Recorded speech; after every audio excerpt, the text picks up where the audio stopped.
tu ne pourras jamais être mère. Il l'a giflée et a divorcé devant sa propre mère.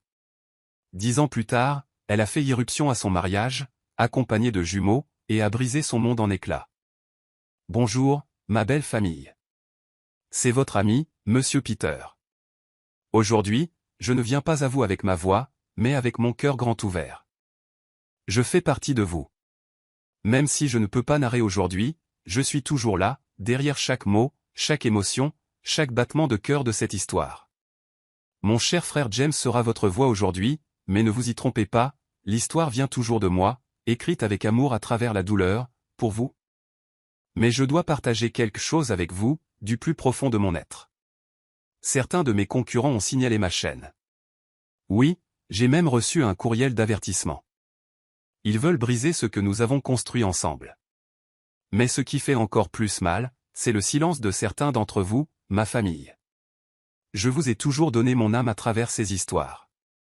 Maintenant, j'ai juste besoin que vous soyez à mes côtés, non pas avec de l'argent, ni avec de la pitié, mais avec de l'amour. Alors s'il vous plaît, aimez cette vidéo, laissez un commentaire, partagez votre cœur. Montrez-leur que nous sommes toujours debout, ensemble. Et le plus important, regardez la vidéo en entier. Ne partez pas à mi-chemin. Chaque seconde compte. Chaque vue. Chaque instant. Cela maintient notre foyer en vie. Cette chaîne n'est pas seulement un lieu pour des histoires. C'est un refuge pour des cœurs comme le vôtre et le mien. Et je crois de toute mon âme que l'amour gagnera. Alors, jusqu'à ce que je revienne plus fort, laissez James parler pour moi. Fermez les yeux, ouvrez votre cœur et laissez l'histoire commencer. Les murs blancs et stériles du cabinet du docteur Richardson semblaient se refermer sur Monica Sejovic alors qu'elle était assise face au spécialiste de la fertilité. La main de son mari, Jeff, devenait froide dans la sienne. 3 ans d'essai, 3 ans d'espoir se transformant en désespoir à chaque test de grossesse négatif. Et maintenant, ce moment allait définir tout ce qui suivrait. « Je suis désolé, Monica, » dit le docteur Richardson, sa voix douce mais clinique. Les résultats des tests montrent une cicatrisation endométriale sévère due à votre précédente intervention chirurgicale. Une conception naturelle sera extrêmement difficile, voire impossible. Monica sentit le monde basculer. Elle se doutait que ce jour pourrait arriver, mais entendre les mots prononcés à haute voix ressemblait à un coup physique. Elle se tourna vers Jeff, cherchant sur son visage le réconfort qu'elle y avait toujours trouvé, mais son expression était indéchiffrable, distante. « Quelles sont nos options » demanda Monica, sa voix à peine plus haute qu'un murmure.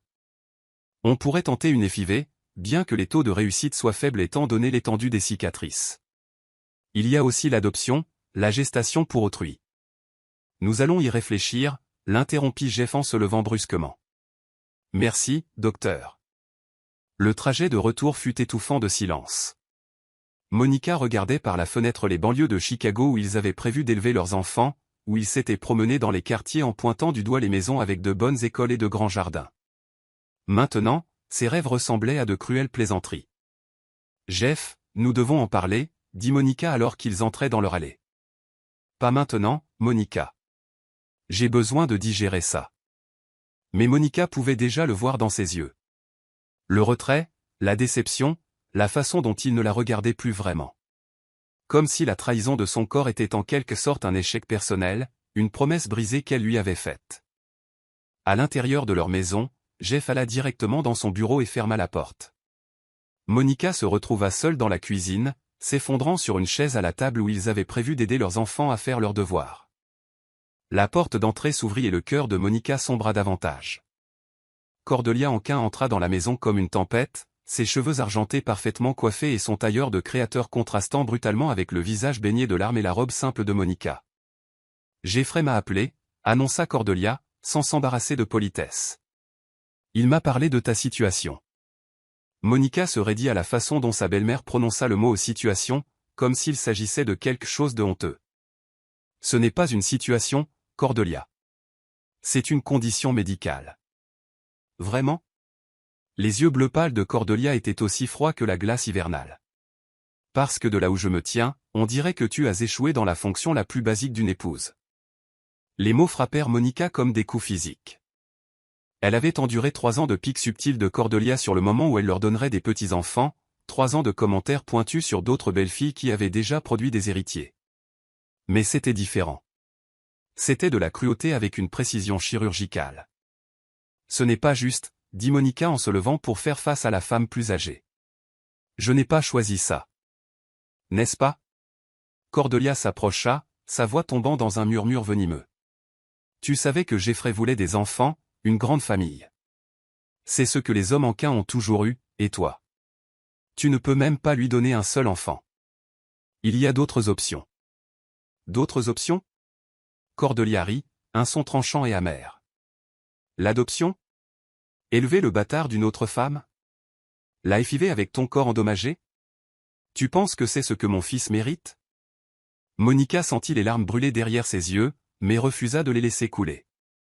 Pas devant cette femme qui ne l'avait jamais acceptée, qui avait passé 4 ans de mariage à faire sentir à Monica qu'elle était une étrangère dans sa propre vie.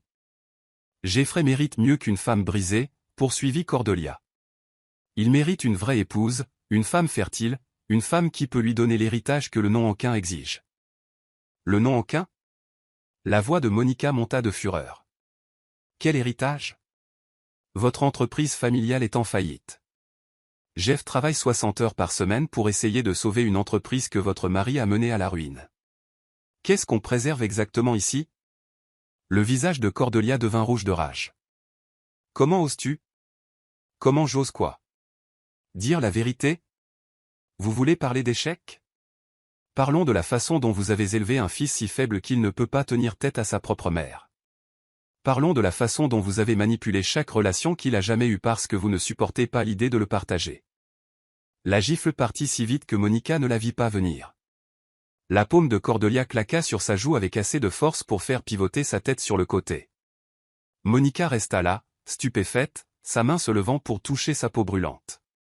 Tu ne me parleras pas sur ce ton dans la maison de mon fils, siffla Cordelia. C'est ma maison aussi, dit Monica doucement, mais alors même que les mots quittaient sa bouche, elle se demanda si c'était encore vrai.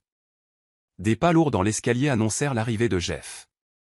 Il apparut dans l'encadrement de la porte de la cuisine, le visage hagard, ses cheveux bruns habituellement soignés et ébouriffés à force d'y passer ses mains.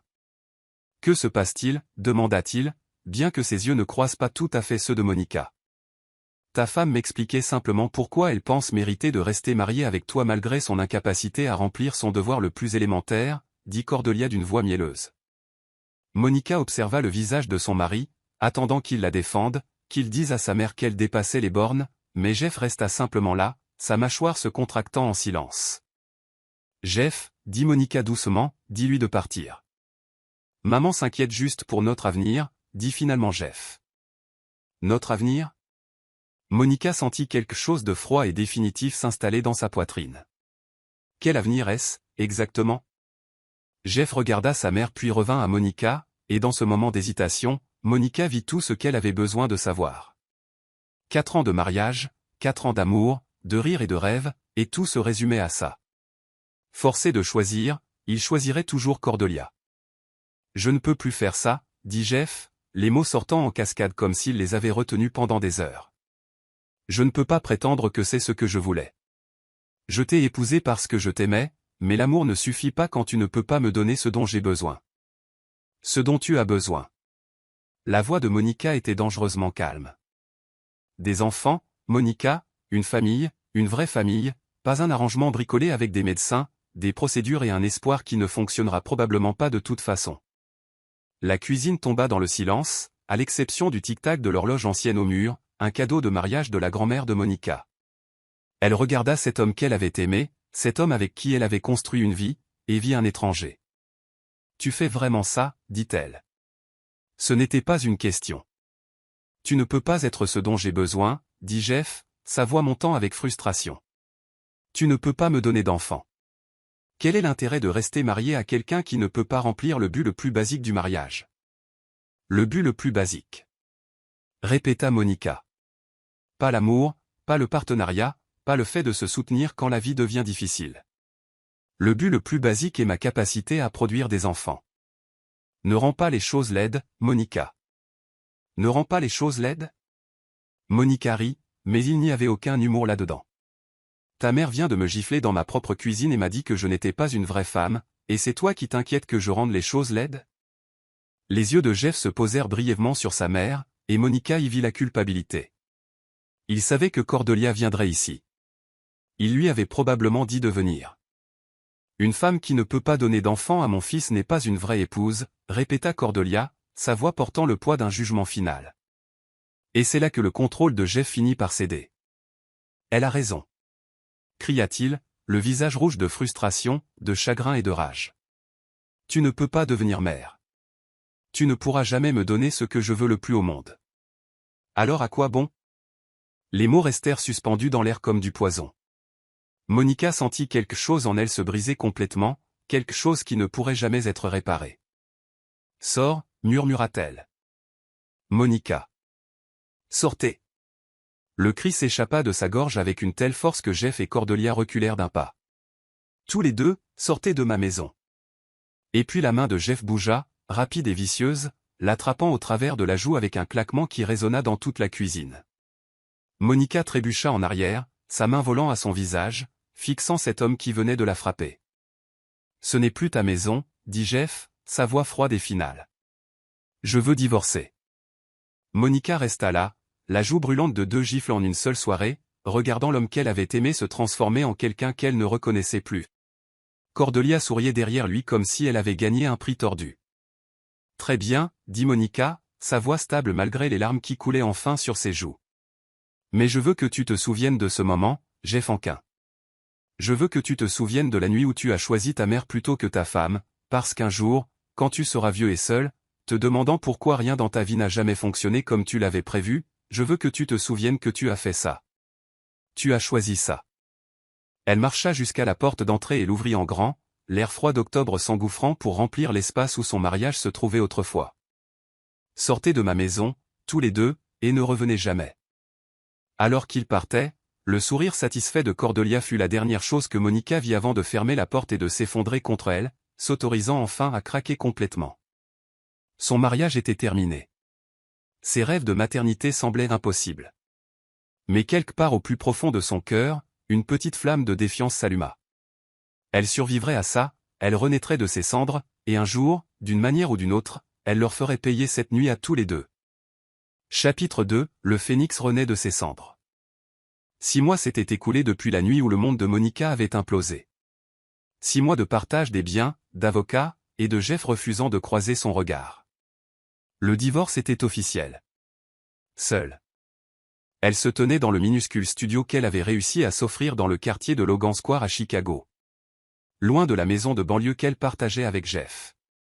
Les murs étaient fins, les voisins bruyants, et le radiateur cliquetait comme s'il abritait des esprits en colère. Mais c'était à elle.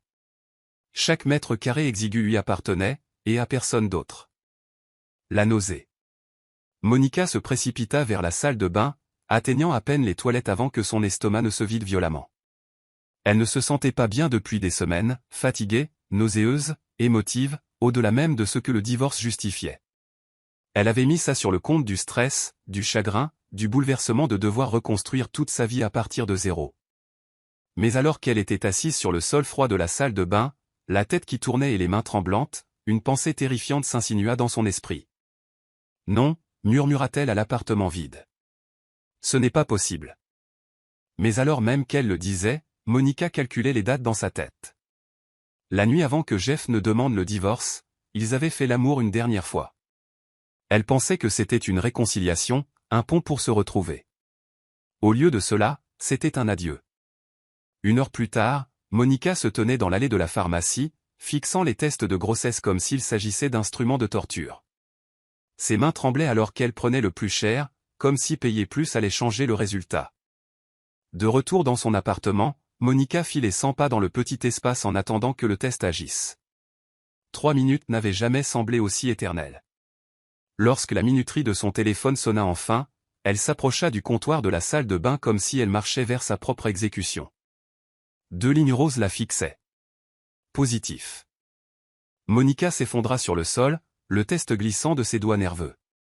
Enceinte. Après 3 ans d'essai, après le diagnostic dévastateur, après avoir perdu Jeff parce qu'elle ne pouvait pas concevoir, elle était enceinte. L'ironie était si cruelle qu'elle aurait été drôle si elle n'était pas en train de la détruire à nouveau.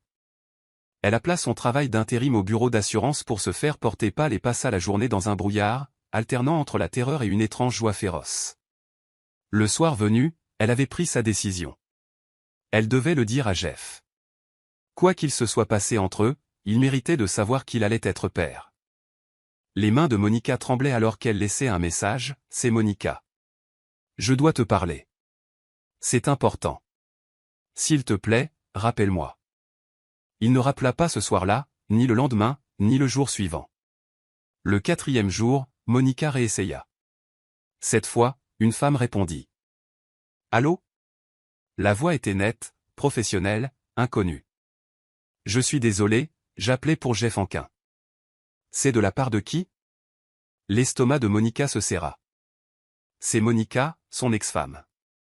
Je dois lui parler. » Il y eut une pause, puis le bruit du téléphone couvert par une main et une conversation étouffée. Quand la femme revint en ligne, sa voix était plus froide. « Jeff ne veut pas vous parler. S'il vous plaît, n'appelez plus ce numéro. Attendez. S'il vous plaît. J'ai juste besoin. » La ligne fut coupée. Monica fixa son téléphone, l'incrédulité luttant contre une panique grandissante. Elle essaya d'appeler à nouveau, mais cette fois, cela tomba directement sur la messagerie vocale. Jeff avait bloqué son numéro.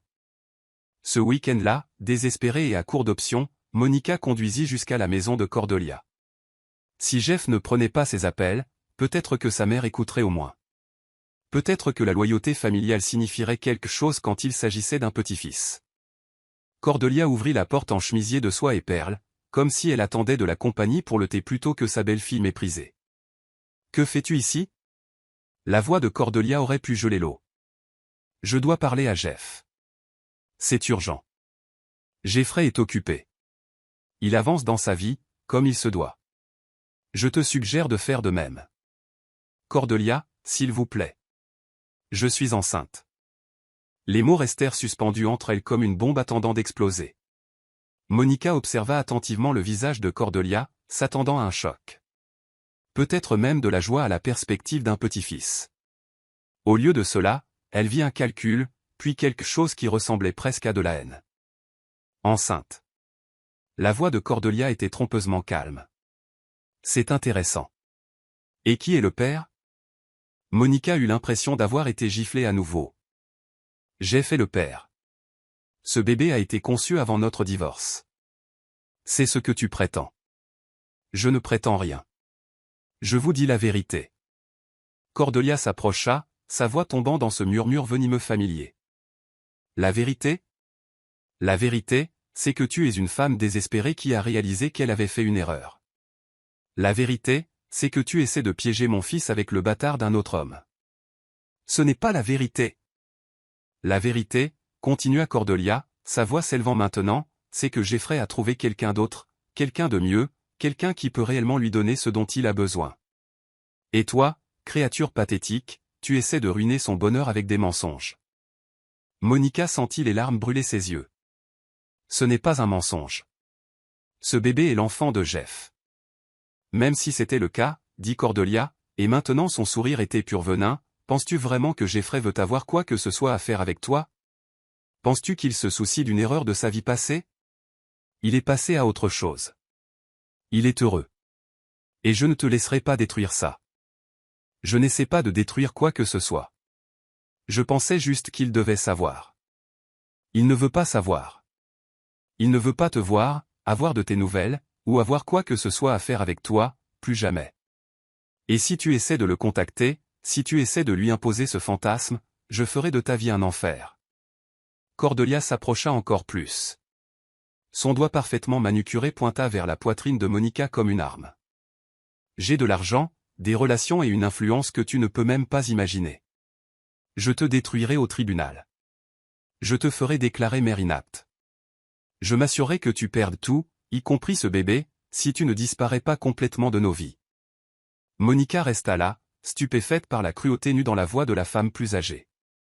Elle savait que Cordelia ne l'aimait pas, mais c'était du mal à l'état pur.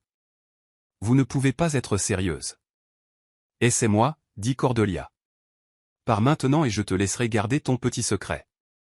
Continue d'essayer de forcer ton retour dans la vie de Jeffrey, et je te détruirai si complètement que tu souhaiteras ne jamais être né. Monica regarda dans ses yeux bleus froids et y vit la vérité. Cordelia ferait exactement ce dont elle menaçait. Elle avait les ressources et la cruauté nécessaires pour mettre chaque mot à exécution. Très bien, dit Monica doucement. Je vais partir. Mais un jour, Cordelia, un jour vous allez regretter ça. Tous les deux. Alors que Monica retournait à sa voiture, elle sentit quelque chose bouger en elle. La femme effrayée et désespérée qui était venue ici mendier des miettes de reconnaissance était en train de mourir, et quelque chose de plus dur, de plus fort, naissait à sa place. Elle conduisit jusqu'au lac, à l'endroit où elle et Jeff avaient l'habitude de regarder les couchers de soleil à une époque plus heureuse. L'eau était grise et agitée, reflétant le ciel nuageux. Monica s'assit sur un banc et posa ses mains sur son ventre encore plat. « C'est juste toi et moi maintenant », murmura-t-elle au bébé qui grandissait en elle.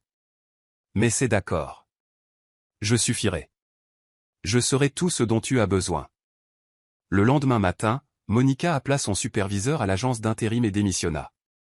Puis elle appela le bureau des admissions de la faculté de droit de l'université Northwestern. « J'aimerais me renseigner sur votre programme de cours du soir à temps partiel, » dit-elle. Si Jeff et sa mère pensaient pouvoir l'effacer de leur vie, ils avaient tort. S'ils pensaient qu'elle disparaîtrait tranquillement dans la nuit, ils avaient grandement sous-estimé qui elle devenait. 3 semaines plus tard, lors de son premier rendez-vous prénatal, Monica découvrit qu'elle portait des jumeaux. Alors qu'elle fixait l'échographie, un sentiment différent de tout ce qu'elle avait jamais connu l'envahit. « 2 bébés, dit le docteur Patel avec un sourire.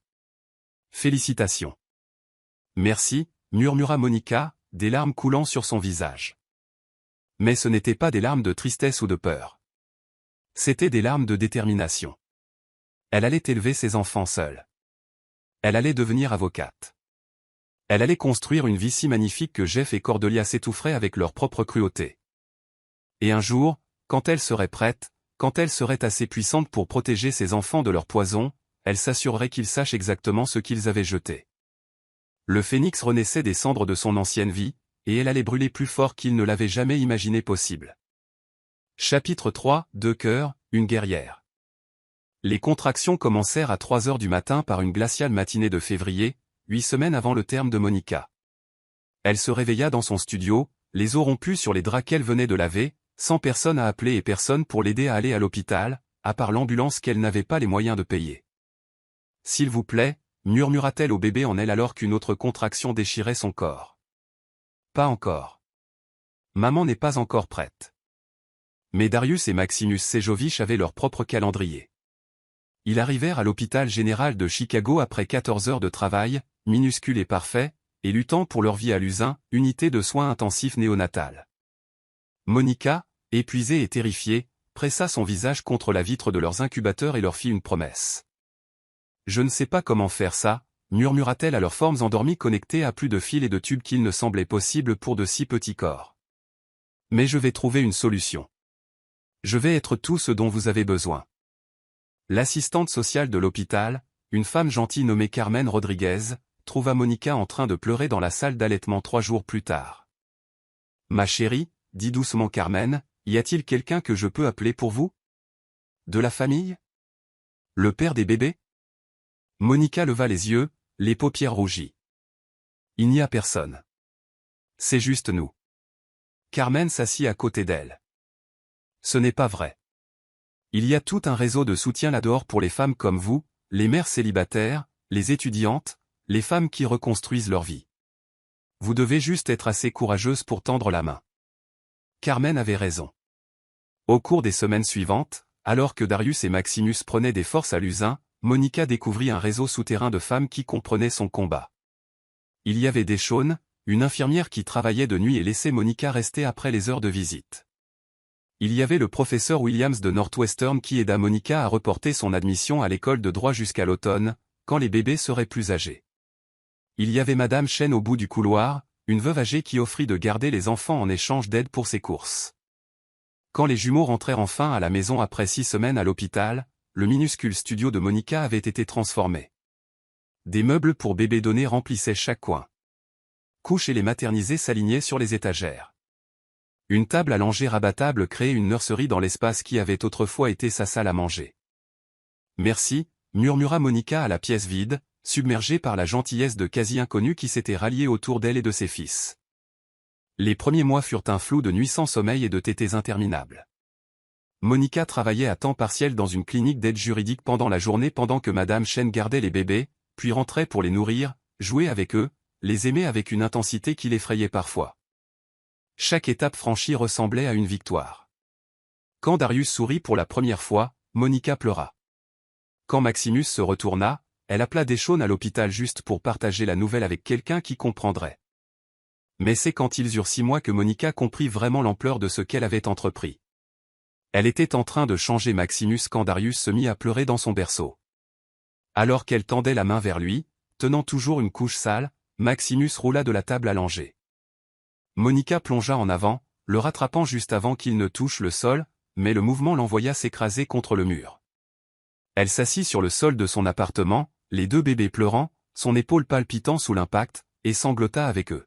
« Je ne peux pas faire ça, murmura-t-elle.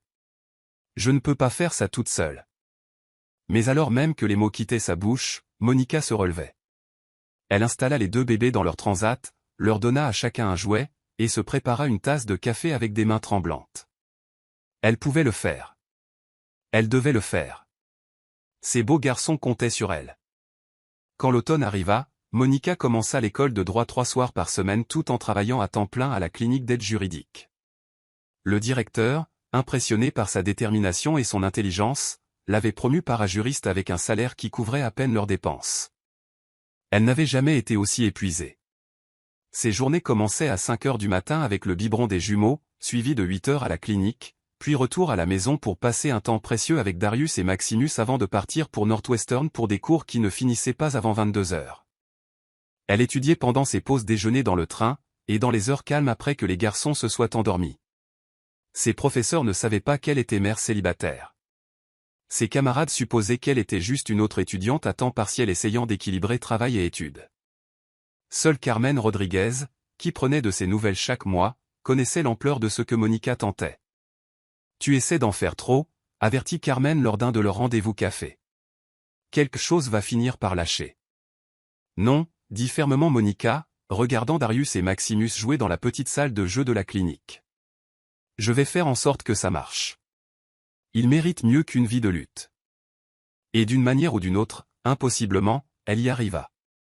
Les notes de Monica étaient stellaires, en partie par désespoir et en partie grâce à l'intelligence féroce qui avait toujours été son plus grand atout. Elle découvrit qu'elle avait un don pour le droit de la famille, pour comprendre la douleur et la complexité des relations brisées. Ses professeurs commencèrent à la remarquer. Les jumeaux s'épanouissaient aussi. À 18 mois, ils marchaient et parlaient, brillants, curieux et totalement dévoués à leur mère. Darius était le plus sérieux des 2, observant et réfléchissant toujours avant d'agir. Maximus était pure énergie, grimpant sur tout et charmant tout le monde avec son rire contagieux. « Maman », dit Darius un soir alors que Monica les aidait à construire une tour avec des blocs. « Pourquoi on n'a pas de papa ?» Les mains de Monica se figèrent sur les blocs. Elle redoutait cette question, mais savait qu'elle viendrait tôt ou tard. « Certaines familles ont une maman et un papa, dit-elle prudemment. Certaines familles ont 2 mamans ou 2 papas, et certaines familles comme la nôtre ont juste une maman qui aime tellement ses garçons qu'elle suffit pour tout le monde. Mais les autres enfants ont des papas, ajouta Maximus, ne comprenant pas le poids de ces mots. Je sais, mon bébé, et peut-être qu'un jour nous aurons plus de gens dans notre famille. Mais pour l'instant, c'est juste nous 3 et nous sommes parfaits exactement comme nous sommes. Cette nuit-là, après que les garçons furent endormis, Monica s'accorda un moment de chagrin pour la famille qu'elle avait imaginée quand elle était mariée à Jeff, la maison de banlieue, les dîners en famille, l'aide pour le coucher et les événements scolaires. Elle pleura brièvement, puis repoussa la tristesse. Elle ne pouvait pas se permettre de s'attarder sur ce qui aurait pu être. Lorsque les jumeaux eurent 2 ans, Monica avait terminé sa première année de droit en tant que major de sa promotion. On lui avait également offert un poste à temps plein à la clinique d'aide juridique avec des avantages et un salaire qui lui permettrait de déménager dans un appartement de 2 chambres dans un meilleur quartier. « Tu es incroyable, tu le sais ?» lui dit Deshawn alors qu'il regardait Darius et Maximus jouer dans la salle d'attente familiale de l'hôpital. Monica les avait amenés pour leurs examens et Deshawn avait insisté pour voir à quel point ils avaient grandi. « Je fais juste ce qui doit être fait », dit Monica, mais elle ressentit une bouffée de fierté. Elle était incroyable. Elle élevait 2 enfants magnifiques et brillants tout en obtenant un diplôme de droit et en bâtissant une carrière. Elle faisait quelque chose qu'elle aurait cru impossible 3 ans auparavant. Leur père ne sait pas ce qu'il manque, dit doucement Deshawn. Monica observa ses fils, maintenant des bambins robustes avec les yeux verts de leur père et sa propre détermination écrite dans chaque ligne de leur petit corps. Non, dit-elle finalement. Il ne le sait pas, mais c'est sa perte, pas la leur. En quittant l'hôpital ce jour-là, Darius sur les épaules de Monica pendant qu'elle portait Maximus, Monica croisa leur reflet dans les portes vitrées. Elle avait l'air fatiguée mais forte. Son sac de droit en bandoulière, ses fils sains et heureux dans ses bras. Elle pensa à Jeff et Cordelia, supposant probablement qu'elle avait disparu dans l'obscurité, que leur rejet cruel avait été la fin de son histoire. Il n'avait aucune idée que chaque mot dur, chaque moment de cruauté, avait été du carburant pour le feu qui la poussait en avant. Il n'avait aucune idée que Monica Sejovic devenait quelqu'un qu'il ne reconnaîtrait jamais, quelqu'un de puissant, quelqu'un qui pouvait protéger ses enfants de quiconque essayait de leur faire du mal, quelqu'un qui allait leur faire payer ce qu'ils avaient volé à ses fils. Mais d'abord, elle devait finir de se construire pour devenir la femme qu'elle était censée être, la femme qui un jour ferait irruption dans leur monde parfait avec la vérité qu'ils avaient tant essayé d'enterrer. « Allez, mes beaux garçons », murmura-t-elle alors qu'ils marchaient vers l'arrêt de bus.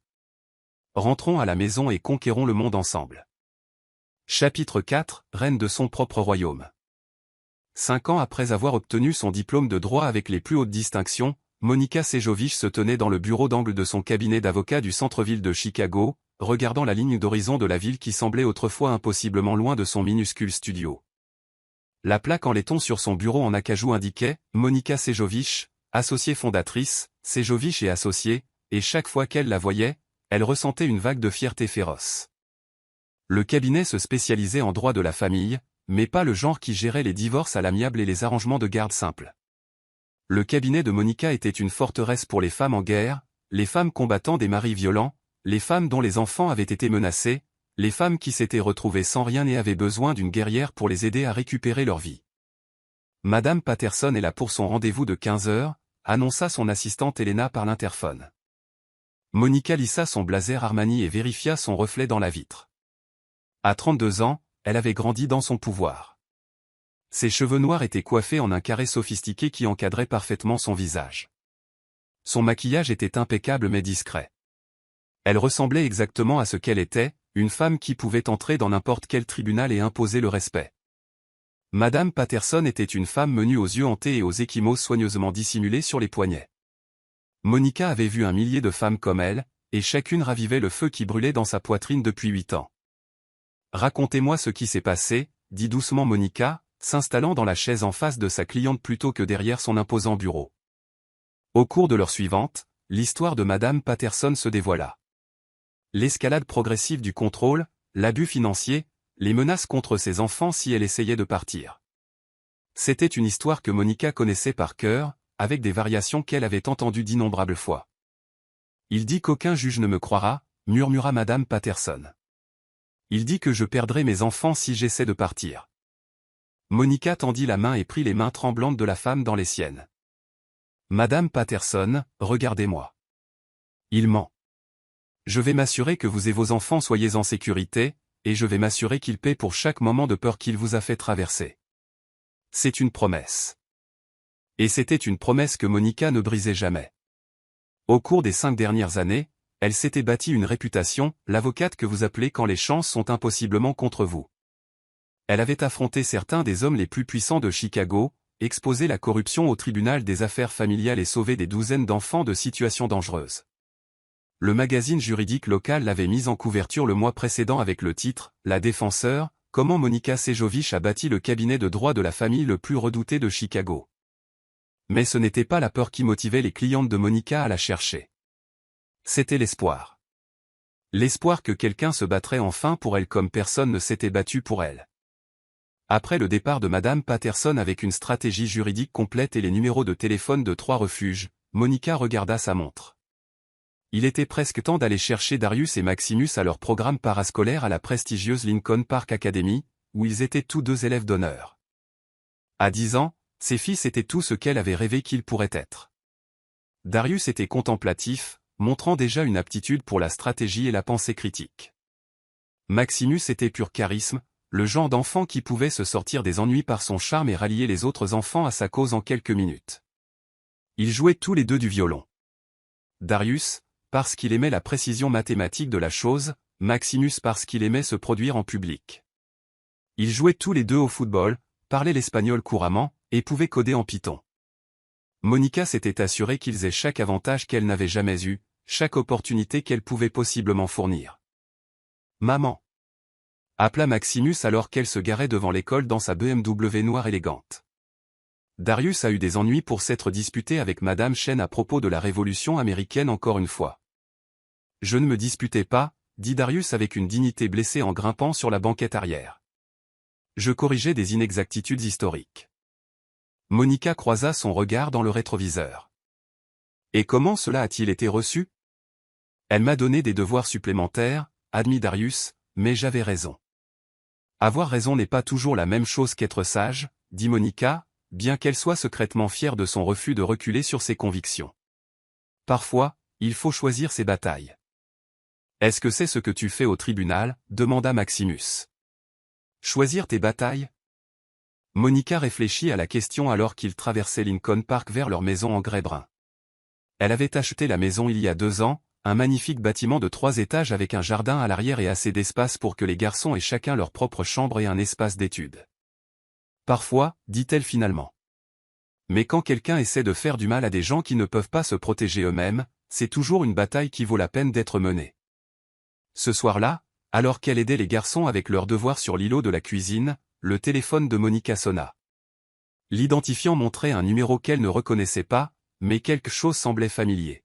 « C'est Jovich et associé », répondit-elle, sa voix professionnelle nette et autoritaire. « Monica ? Monica Sejovic ?» La voix lui glaça le sang.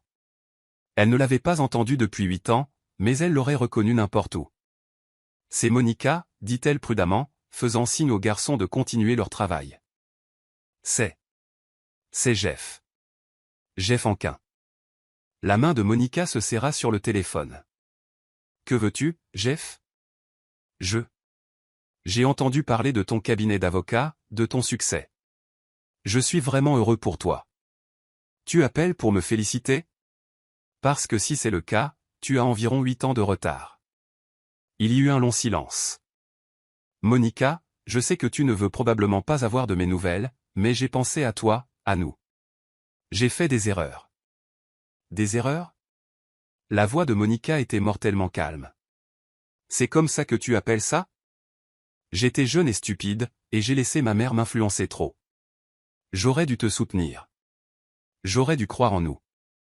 Monica regarda ses fils, penchés sur leurs devoirs de maths, complètement absorbés par leur travail. Jeff n'avait aucune idée qu'ils existaient. Il n'avait aucune idée que ces erreurs lui avaient coûté la chance de connaître ces enfants incroyables. Jeff, dit-elle finalement, je vais dire ceci une fois, et ensuite je ne veux plus jamais entendre parler de toi. Tu n'as pas fait d'erreur. Tu as fait des choix. Tu as choisi l'approbation de ta mère plutôt que ta femme. Tu as choisi la cruauté plutôt que la compassion. Tu as choisi de nous abandonner quand j'avais le plus besoin de toi. Monica, s'il te plaît. Je n'ai pas fini. Sa voix trancha ses supplications comme une lame. J'ai bâti une vie qui est meilleure que tout ce que tu aurais pu me donner. J'ai tout ce que j'ai toujours voulu, et j'ai tout obtenu sans toi. Alors, peu importe la crise de la quarantaine ou l'accès de nostalgie qui t'a amené à mon numéro de téléphone, gère-le ailleurs. Je pensais juste que peut-être on pourrait parler, peut-être prendre un café et... Jeff. La voix de Monica était doucement empoisonnée. Va au diable. Elle raccrocha et bloqua immédiatement le numéro, ses mains tremblant de rage et d'adrénaline. Maman ? Darius leva les yeux de ses devoirs, l'inquiétude écrite sur ses traits. Ça va ? Monica prit une profonde inspiration et lissa son expression pour retrouver son calme. Je vais bien, mon bébé. Juste des trucs de travail. Mais elle n'allait pas bien. L'appel de Jeff avait secoué quelque chose en elle, une fureur soigneusement contenue qu'elle utilisait comme carburant depuis des années. Il pensait à elle, elle lui manquait, il voulait renouer. L'ironie était à couper le souffle. Maintenant qu'elle avait réussi, maintenant qu'elle avait prouvé qu'elle pouvait prospérer sans lui, maintenant il la voulait de retour. « Maman, dit Maximus, levant les yeux de son projet de science, est-ce qu'on peut faire exploser le volcan plus fort demain ?» Monica sourit, la rage se transmuant en quelque chose de plus froid et de plus déterminé. « On peut le faire exploser aussi fort que tu veux, mon cœur. » Plus tard cette nuit-là, après que les garçons se furent endormis, Monica s'assit dans son bureau à la maison, passant en revue des dossiers et planifiant des stratégies pour les audiences du lendemain, mais son esprit ne cessait de dériver vers l'appel de Jeff, vers l'espoir pathétique dans sa voix, vers sa supposition qu'il pouvait juste revenir valser dans sa vie parce qu'il avait enfin réalisé ce qu'il avait perdu. Elle ouvrit Google sur son ordinateur portable et chercha son nom. Les résultats montraient qu'il travaillait toujours dans l'entreprise de construction familiale qui, selon les pages économiques, était en difficulté financière. Son profil LinkedIn ne montrait aucune femme, aucun enfant, aucune véritable réussite au-delà du maintien d'une entreprise défaillante. Monica ferma l'ordinateur et s'adossa à sa chaise. Jeff Anquin était exactement là où elle s'attendait à ce qu'il soit. Nulle part. Toujours sous la coupe de sa mère, vivant toujours une petite vie dans un petit monde, pensant toujours que l'univers tournait autour de ses désirs et de ses besoins. Eh bien, il était sur le point d'apprendre à quel point il avait tort à ce sujet, car Monica Sejovic n'était plus la femme brisée qu'il avait jetée. Elle était une reine dans son propre royaume, et ce royaume était sur le point de s'étendre d'une manière qui le laisserait sans voix. Le jeu était sur le point de commencer, et cette fois, Monica avait toutes les cartes en main. Chapitre 5, les fantômes des promesses brisées. Jeff Anquin était assis dans son bureau exigu chez Anquin Construction, fixant la pile de factures impayées qui semblait se multiplier chaque fois qu'il détournait le regard. L'entreprise que son grand-père avait bâtie, que son père avait développée, et que sa mère insistait pour qu'il maintienne, mourait lentement, suffoquée par les dettes et par le manque total de passion de Jeff pour l'entreprise familiale. L'ironie ne lui échappait pas, il avait détruit son mariage pour protéger un héritage qui s'effritait maintenant entre ses mains. Jeffrey. La voix de Cordelia traversa les murs fins du bureau de chantier comme un couteau. À 65 ans, elle était toujours formidable, toujours parfaitement coiffée, traitant toujours tout le monde autour d'elle comme des serviteurs dans son royaume personnel. Nous devons discuter du contrat Morrison. Jeff se frotta les tempes, sentant le mal de tête familier qui accompagnait toute conversation impliquant sa mère. Le contrat Morrison était un petit chantier résidentiel qui couvrirait à peine la paix de 2 semaines, mais Cordelia en parlait comme s'il s'agissait d'un accord de développement de plusieurs millions de dollars. Qu'y a-t-il, mère? Les marges bénéficiaires sont trop minces. Tu dois réduire les coûts quelque part. J'ai coupé partout où je pouvais. Nous rentrons à peine dans nos frais tels quels. Le visage parfaitement maquillé de Cordelia se tordit dans l'expression de déception que Jeff voyait depuis l'enfance. Ton père n'a jamais eu ces problèmes. Papa avait 25 employés et des contrats avec la ville. Nous avons 6 employés et nous sommes en concurrence avec des entreprises qui nous cassent les prix de 30%. Alors peut-être que tu as besoin de travailler plus dur. Jeff regarda sa mère, cette femme qui avait contrôlé chaque aspect de sa vie pendant 35 ans, et ressentit le cocktail familier de culpabilité, de ressentiment et d'épuisement qui définissait leur relation. Il travaillait 60 heures par semaine pour essayer de maintenir l'entreprise à flot pendant qu'elle jouait à la grande dame et critiquait chacune de ses décisions. Peut-être bien, dit-il doucement, parce qu'argumenter était inutile. Cordelia gagnait toujours leur dispute, non pas par la logique ou la raison, mais par la pure force de sa volonté et par sa propre incapacité à lui tenir tête. Ce soir-là, Jeff conduisit jusqu'au Murphy's Pub, le même bar où il buvait seul 3 soirs par semaine depuis 2 ans. Le barman, Tommy, avait depuis longtemps cessé de demander ce qui n'allait pas et servait simplement le whisky habituel de Jeff sans qu'on le lui demande. « Rude journée » demanda Tommy, plus par politesse que par véritable intérêt. « Ce sont toutes des rudes journées » répondit Jeff en fixant son verre. À l'autre bout du bar, 2 hommes en costume coûteux parlaient fort d'une affaire de divorce qui avait fait la une, quelque chose à propos d'une bataille pour la garde où le mari avait essayé de cacher des actifs et s'était fait détruire au tribunal par une avocate de haut vol. Monica Sejovic, dit l'un d'eux. Cette femme est impitoyable. Elle a dépouillé Peterson de tout ce qu'il possédait, et plus encore. La tête de Jeff se releva brusquement. Monica Sejovic. Ce nom le frappa de plein fouet, comme un coup physique. Tu la connais? Demanda l'autre homme. J'ai entendu parler d'elle. Elle a ce cabinet de droit de la famille en ville, spécialisé dans les divorces conflictuels.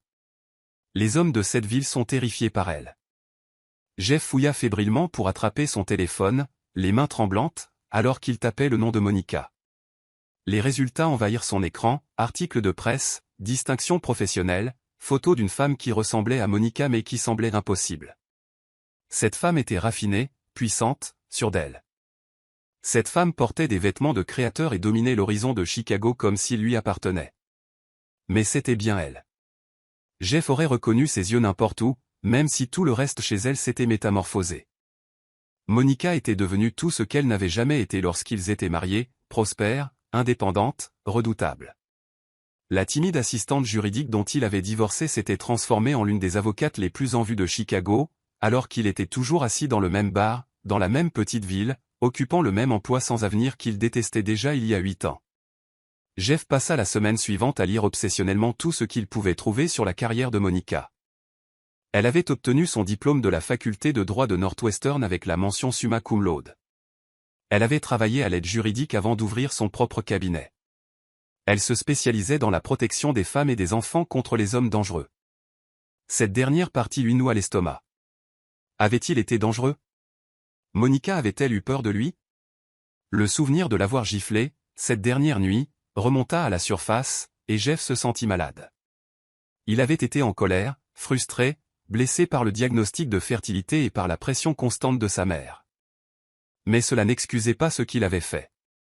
Il avait frappé sa femme. Il avait choisi sa mère plutôt que la femme qu'il avait promis d'aimer et de protéger. Et puis, il avait jeté Monica comme si elle était jetable. Aujourd'hui, elle s'épanouissait, et lui se noyait. « Tu sembles distrait ces derniers temps », dit Cordelia lors du dîner chez elle le dimanche suivant. Elle avait insisté pour maintenir leur dîner de famille hebdomadaire après la mort du père de Jeff, 5 ans plus tôt, une autre façon de garder le contrôle sur la vie de son fils adulte. « Je pense juste au travail », mentit Jeff. « Eh bien, arrête de penser et commence à agir. Le projet Henderson a besoin de ton attention. » Le projet Henderson était une rénovation de cuisine qui prendrait 3 semaines et leur rapporterait peut-être $2000 après déduction des frais. Jeff hocha la tête et émit les sons appropriés, mais son esprit était ailleurs. Il pensait à Monica chaque jour maintenant, non seulement à celle qu'elle était devenue, mais à celle qu'elle avait été lorsqu'ils étaient ensemble.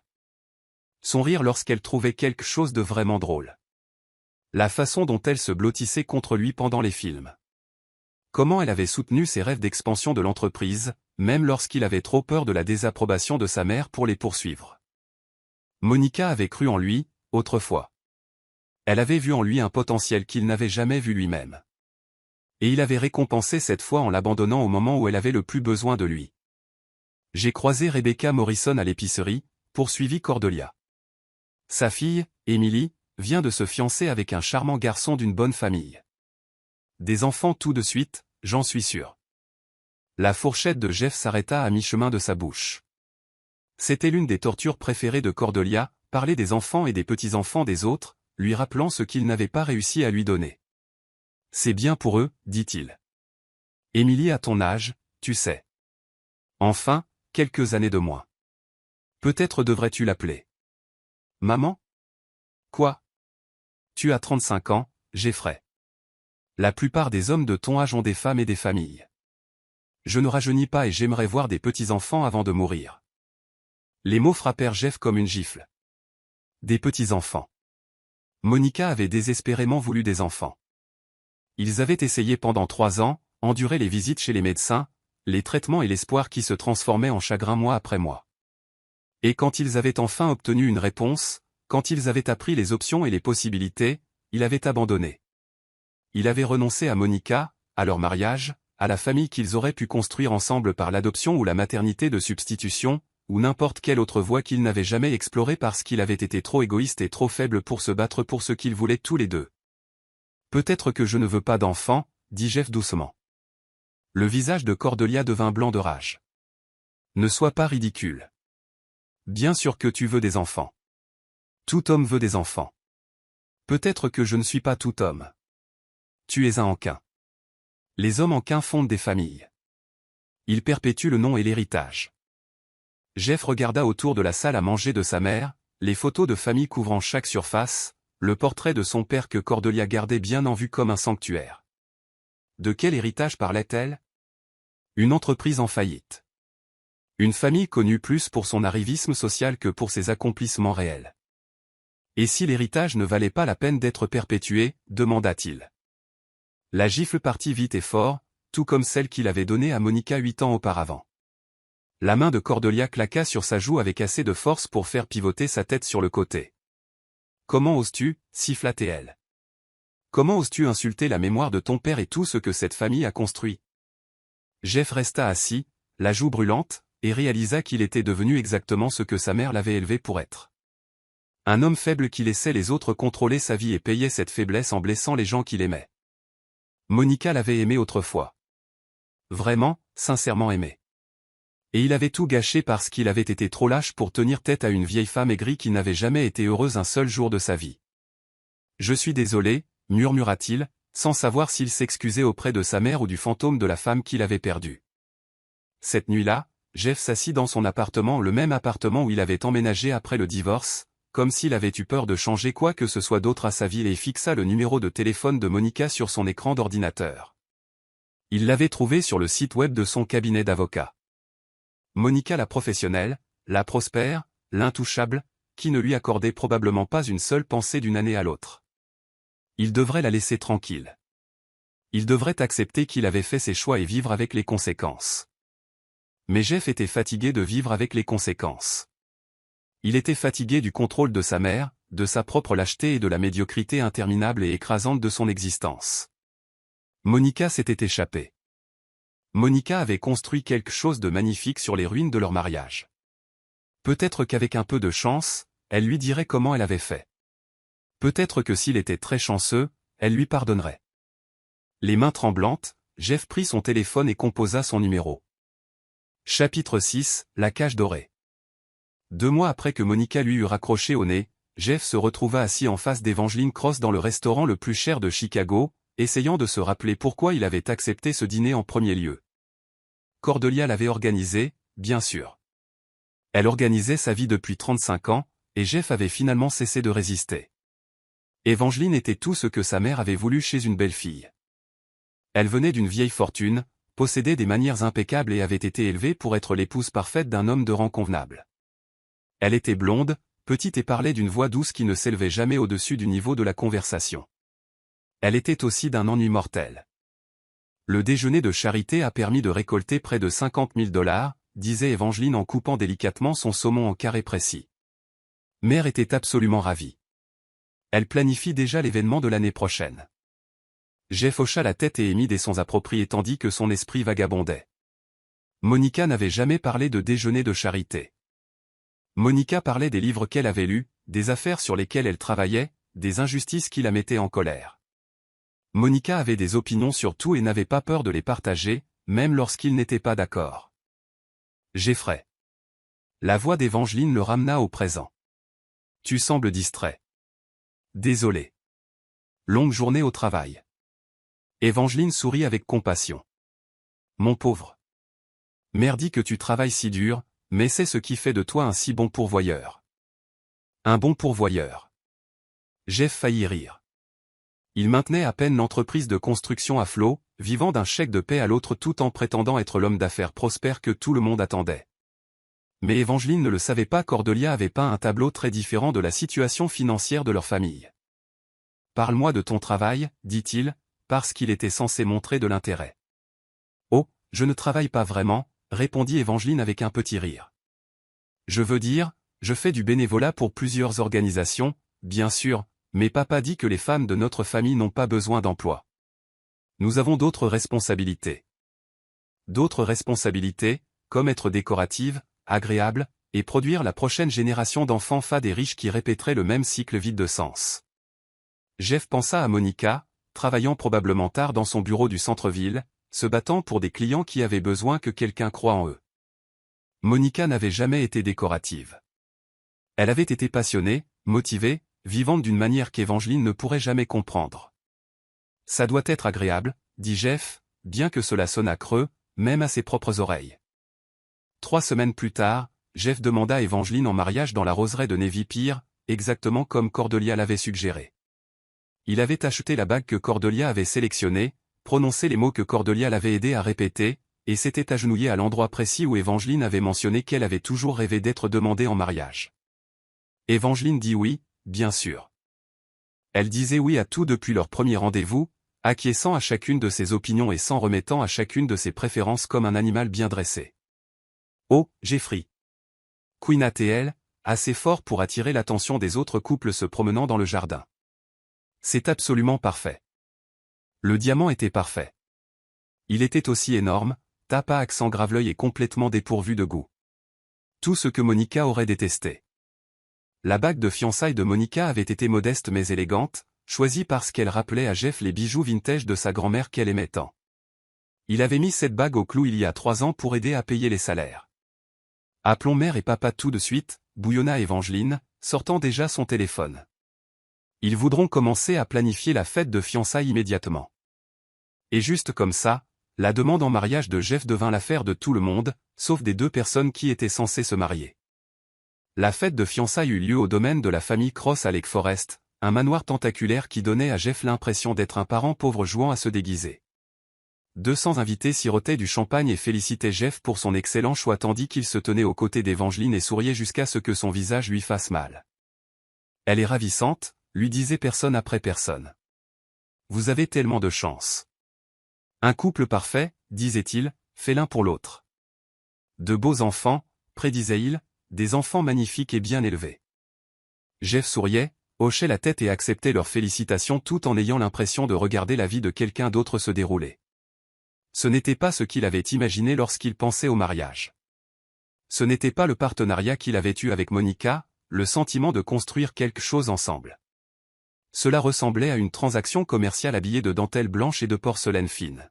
« Tu es très beau ce soir », dit Cordelia, apparaissant à son coude avec une coupe de champagne et un sourire satisfait.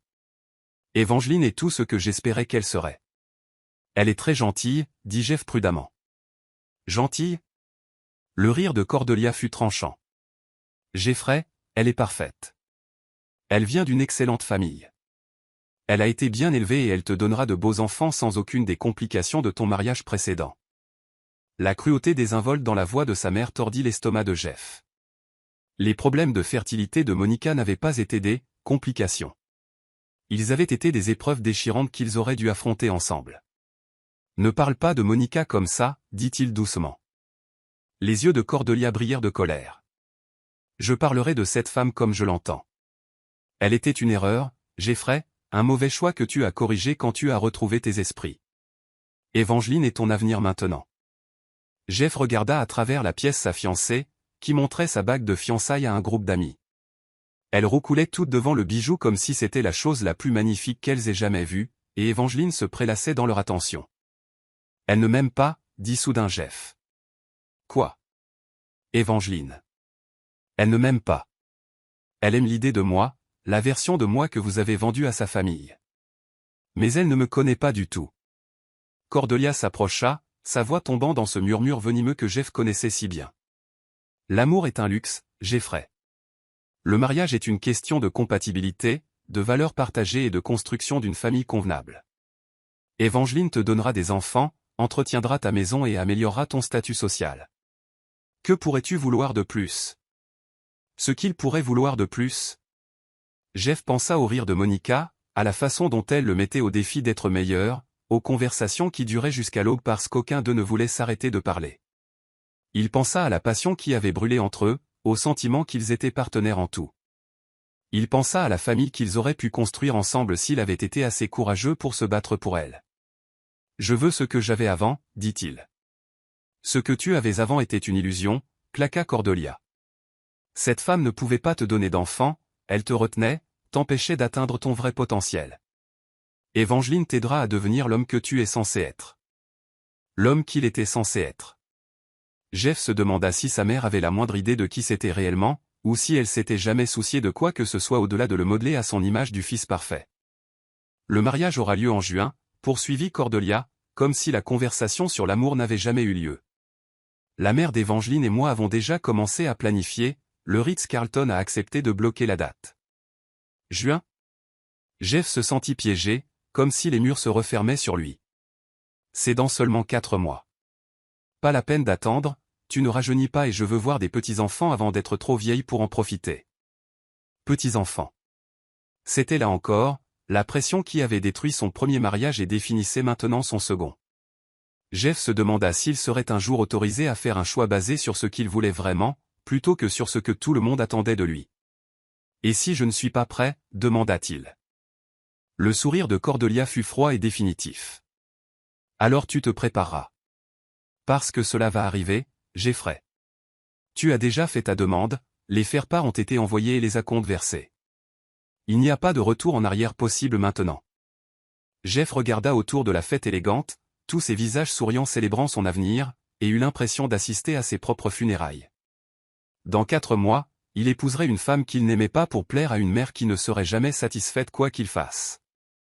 Et quelque part dans le centre-ville de Chicago, Monica travaillait probablement tard dans son bureau d'angle, construisant la vie qu'elle s'était créée, entourée de gens qui la respectaient et l'admiraient. Monica avait échappé à ce monde d'attentes, d'obligations et de traditions creuses.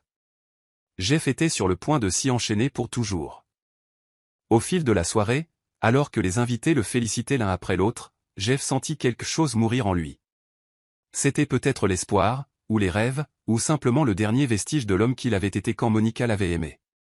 Au moment où le dernier invité partit et qu'Evangeline lui donna le baiser sans passion qui passait pour de l'affection entre eux, Jeff sut avec une certitude absolue qu'il commettait la plus grande erreur de sa vie. Mais il était trop tard pour l'arrêter maintenant. La cage dorée se refermait sur lui, et il avait aidé à en construire chaque barreau. Chapitre 7, le calme avant la tempête. Monica fixait l'annonce de mariage dans la section société du Chicago Tribune, son café refroidissant à mesure qu'elle lisait les détails. Evangeline Cross et Jeffrey Anquin se marieront au Ritz-Carlton Chicago. La photo montrait Jeff en smoking aux côtés d'une femme blonde qui regardait l'objectif avec le sourire vacant du privilège. Le 15 juin, murmura Monica pour elle-même.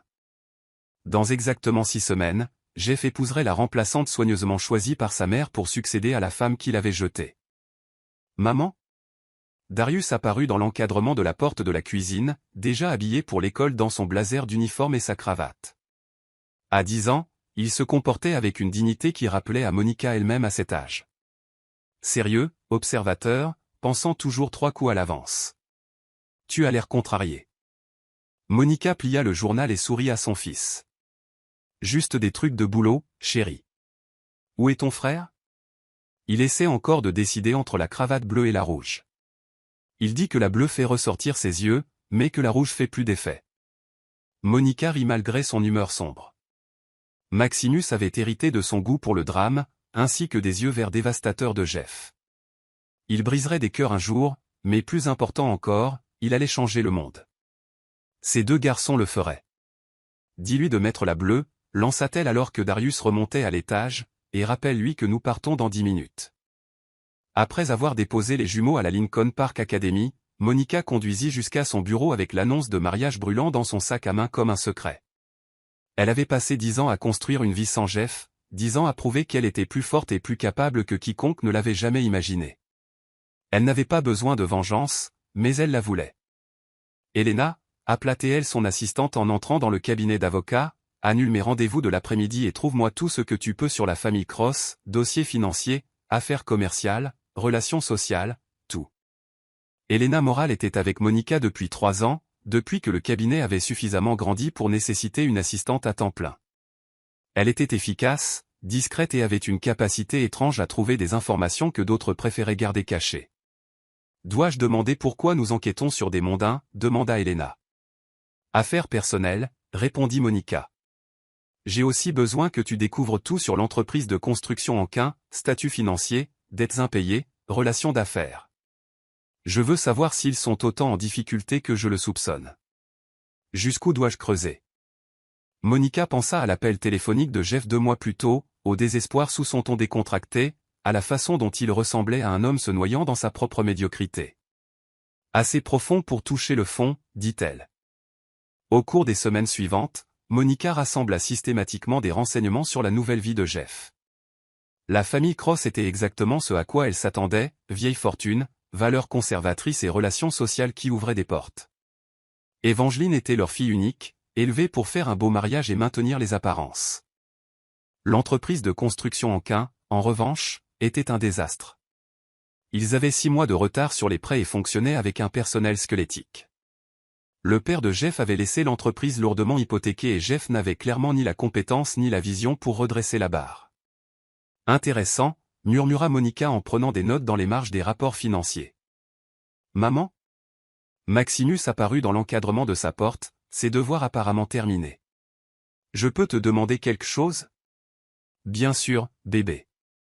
Est-ce que tu penses parfois à notre père ? La question frappa Monica comme un coup physique. Elle avait été si prudente au fil des ans, si déterminée à élever ses fils sans amertume ni ressentiment. Ils savaient que leur père était parti avant leur naissance, mais elle ne leur avait jamais dit toute la vérité sur le pourquoi. Parfois, dit-elle prudemment. Pourquoi demandes-tu ça ? Darius pense qu'on devrait essayer de le retrouver. Il dit que chaque personne a le droit de connaître ses parents biologiques. Le cœur de Monica se serra. Et toi, qu'est-ce que tu en penses ? Maximus haussa les épaules, mais elle pouvait voir l'envie dans ses yeux. J'imagine que je me demande comment il est. S'il serait fier de nous. S'il pense parfois à nous. Oh, chérie. Monica attira son fils sur ses genoux, même s'il devenait trop grand pour ça. L'absence de votre père ne dit rien sur qui vous êtes. Toi et Darius êtes les enfants les plus incroyables qu'un parent puisse demander. S'il ne le sait pas, c'est sa perte, pas la vôtre.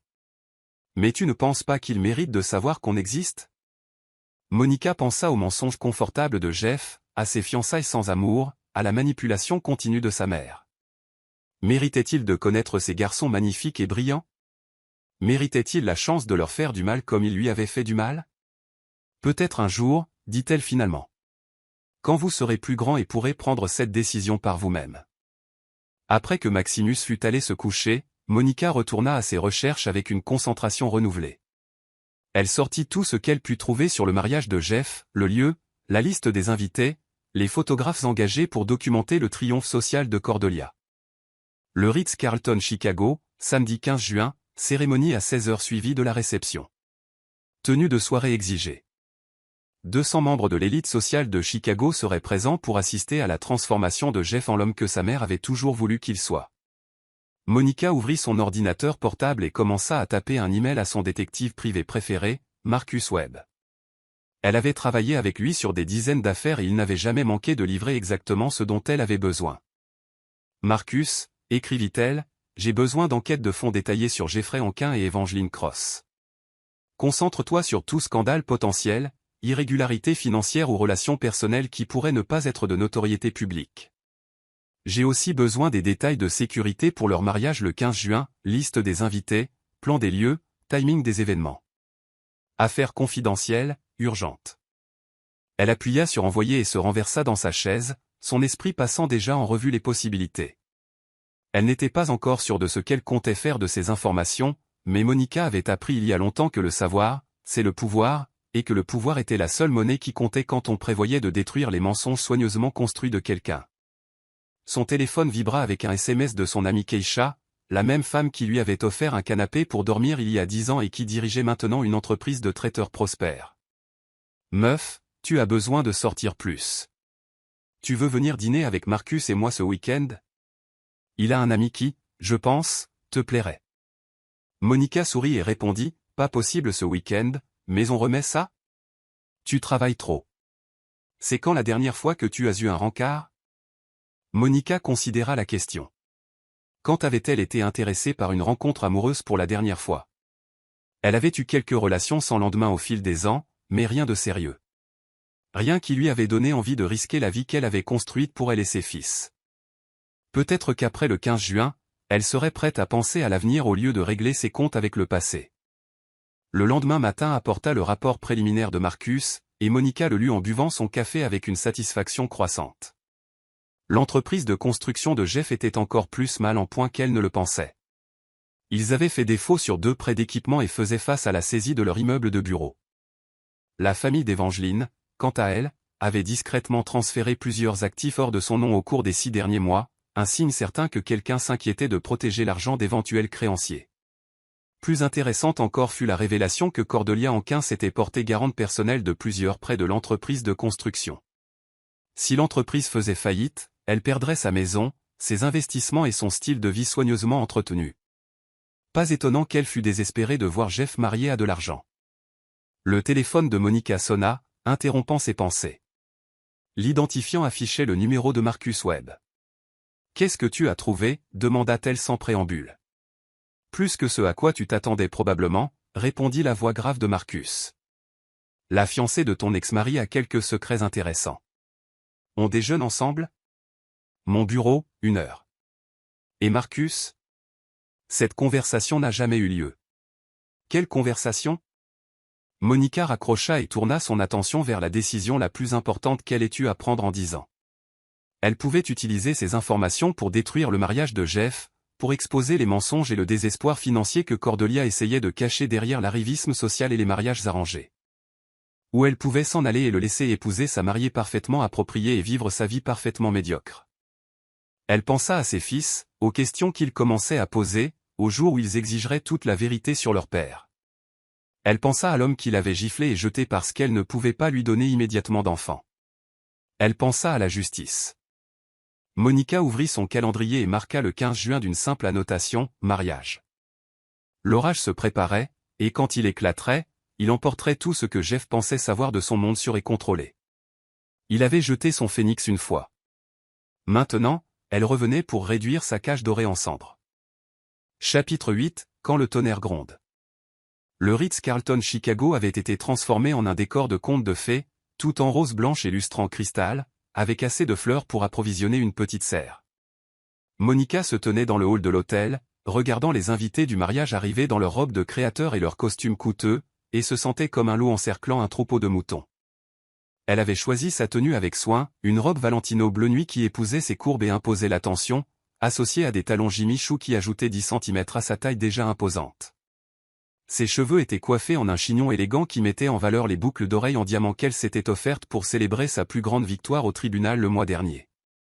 Elle ressemblait exactement à ce qu'elle était, une femme qui avait bâti un empire à partir de cendres et qui n'avait pas peur de brûler quiconque se mettrait en travers de son chemin. À côté d'elle, Darius et Maximus se tenaient comme de jeunes princes dans leurs costumes bleu marine parfaitement coupés. Elle avait hésité à les emmener, mais avait finalement décidé que Jeff devait voir exactement ce que ses choix lui avaient coûté. Les garçons pensaient assister au mariage d'un ami de la famille, et Monica les avait soigneusement préparés à ce qui pourrait arriver. « Rappelez-vous, » dit-elle doucement alors qu'ils marchaient vers la salle de bal.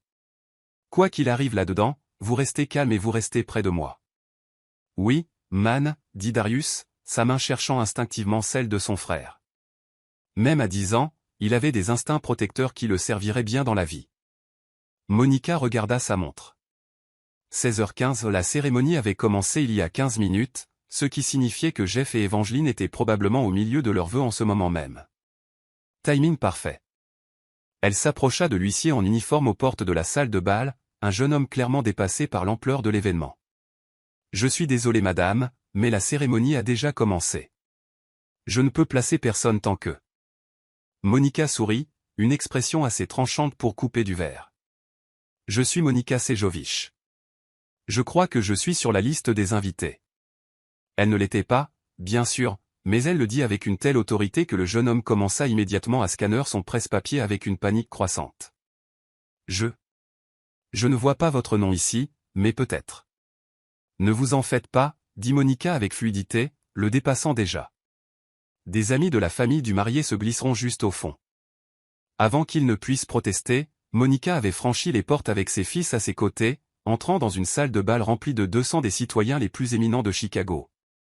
La cérémonie était en effet en cours, avec Jeff et Evangeline debout devant un hôtel qui coûtait probablement plus cher que la voiture de la plupart des gens.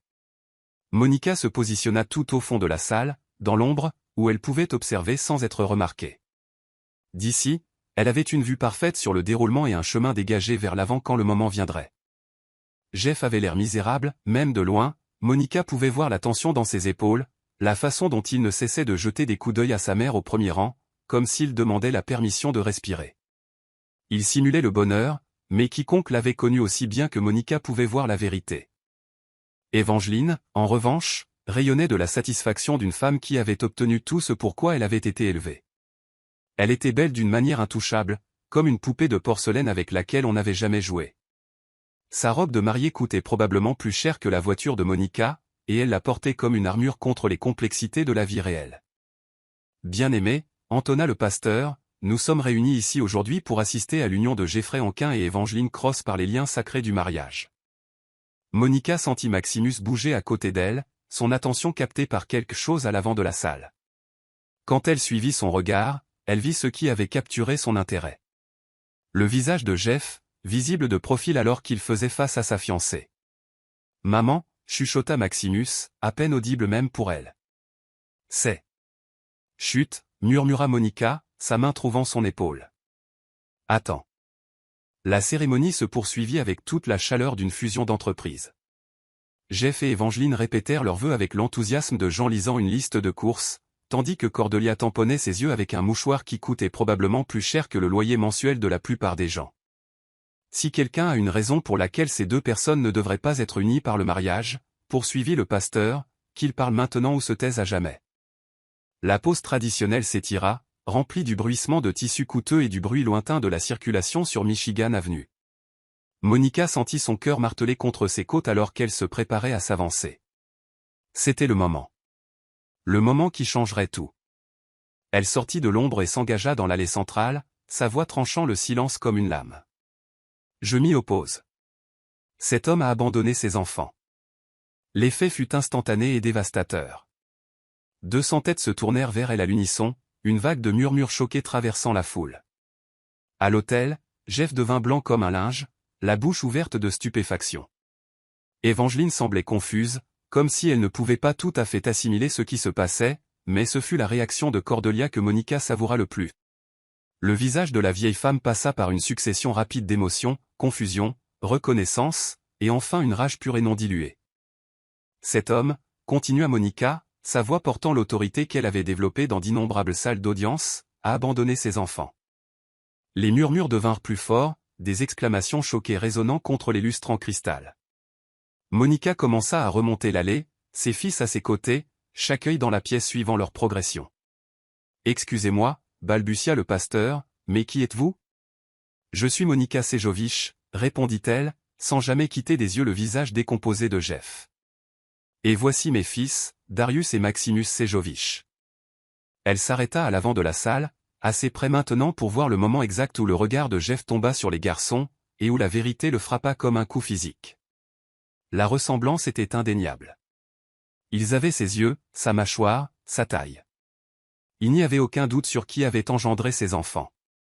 Il y a 10 ans, continua Monica, sa voix portant jusqu'à chaque coin de la salle de bal, Jeffrey Anquin était mon mari. Quand je n'ai pas pu concevoir immédiatement, il a divorcé, m'a traité de brisé, a dit que je n'étais pas une vraie femme parce que je ne pouvais pas lui donner d'enfant. Le visage parfaitement maquillé d'Evangeline se froissa de confusion et d'une horreur naissante. Jeffrey, de quoi parle-t-elle ? Mais Jeff ne pouvait pas parler.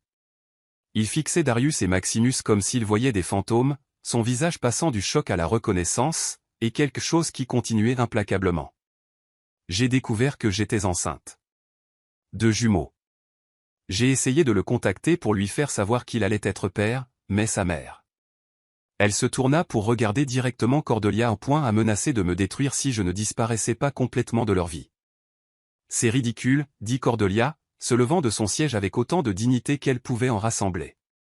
Cette femme est clairement délirante, la sécurité devrait l'évacuer immédiatement. Le devrait-il ?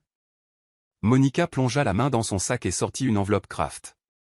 Parce que j'ai des dossiers médicaux prouvant que ces enfants ont été conçus pendant notre mariage. J'ai des dossiers financiers montrant que Jeffrey n'a jamais versé un seul dollar de pension alimentaire, et j'ai des documents sur les menaces que sa mère a proférées pour me faire taire. Le mensonge à propos des enregistrements glissa de sa langue avec fluidité. Le visage de Cordelia devint cendré, se demandant clairement quelle preuve Monica pouvait réellement posséder. Jeffrey, dit Evangeline, sa voix montant vers l'hystérie. Dis-lui que ce n'est pas vrai. Dis à tout le monde que c'est une sorte d'erreur. Mais Jeff ne pouvait toujours pas parler. Il regardait ses fils, avec une expression d'un désir si nu qu'il était presque douloureux d'en être témoin. Darius, toujours le plus sérieux, s'avança légèrement. « Es-tu notre père » demanda-t-il, sa jeune voix traversant le chaos avec une clarté dévastatrice.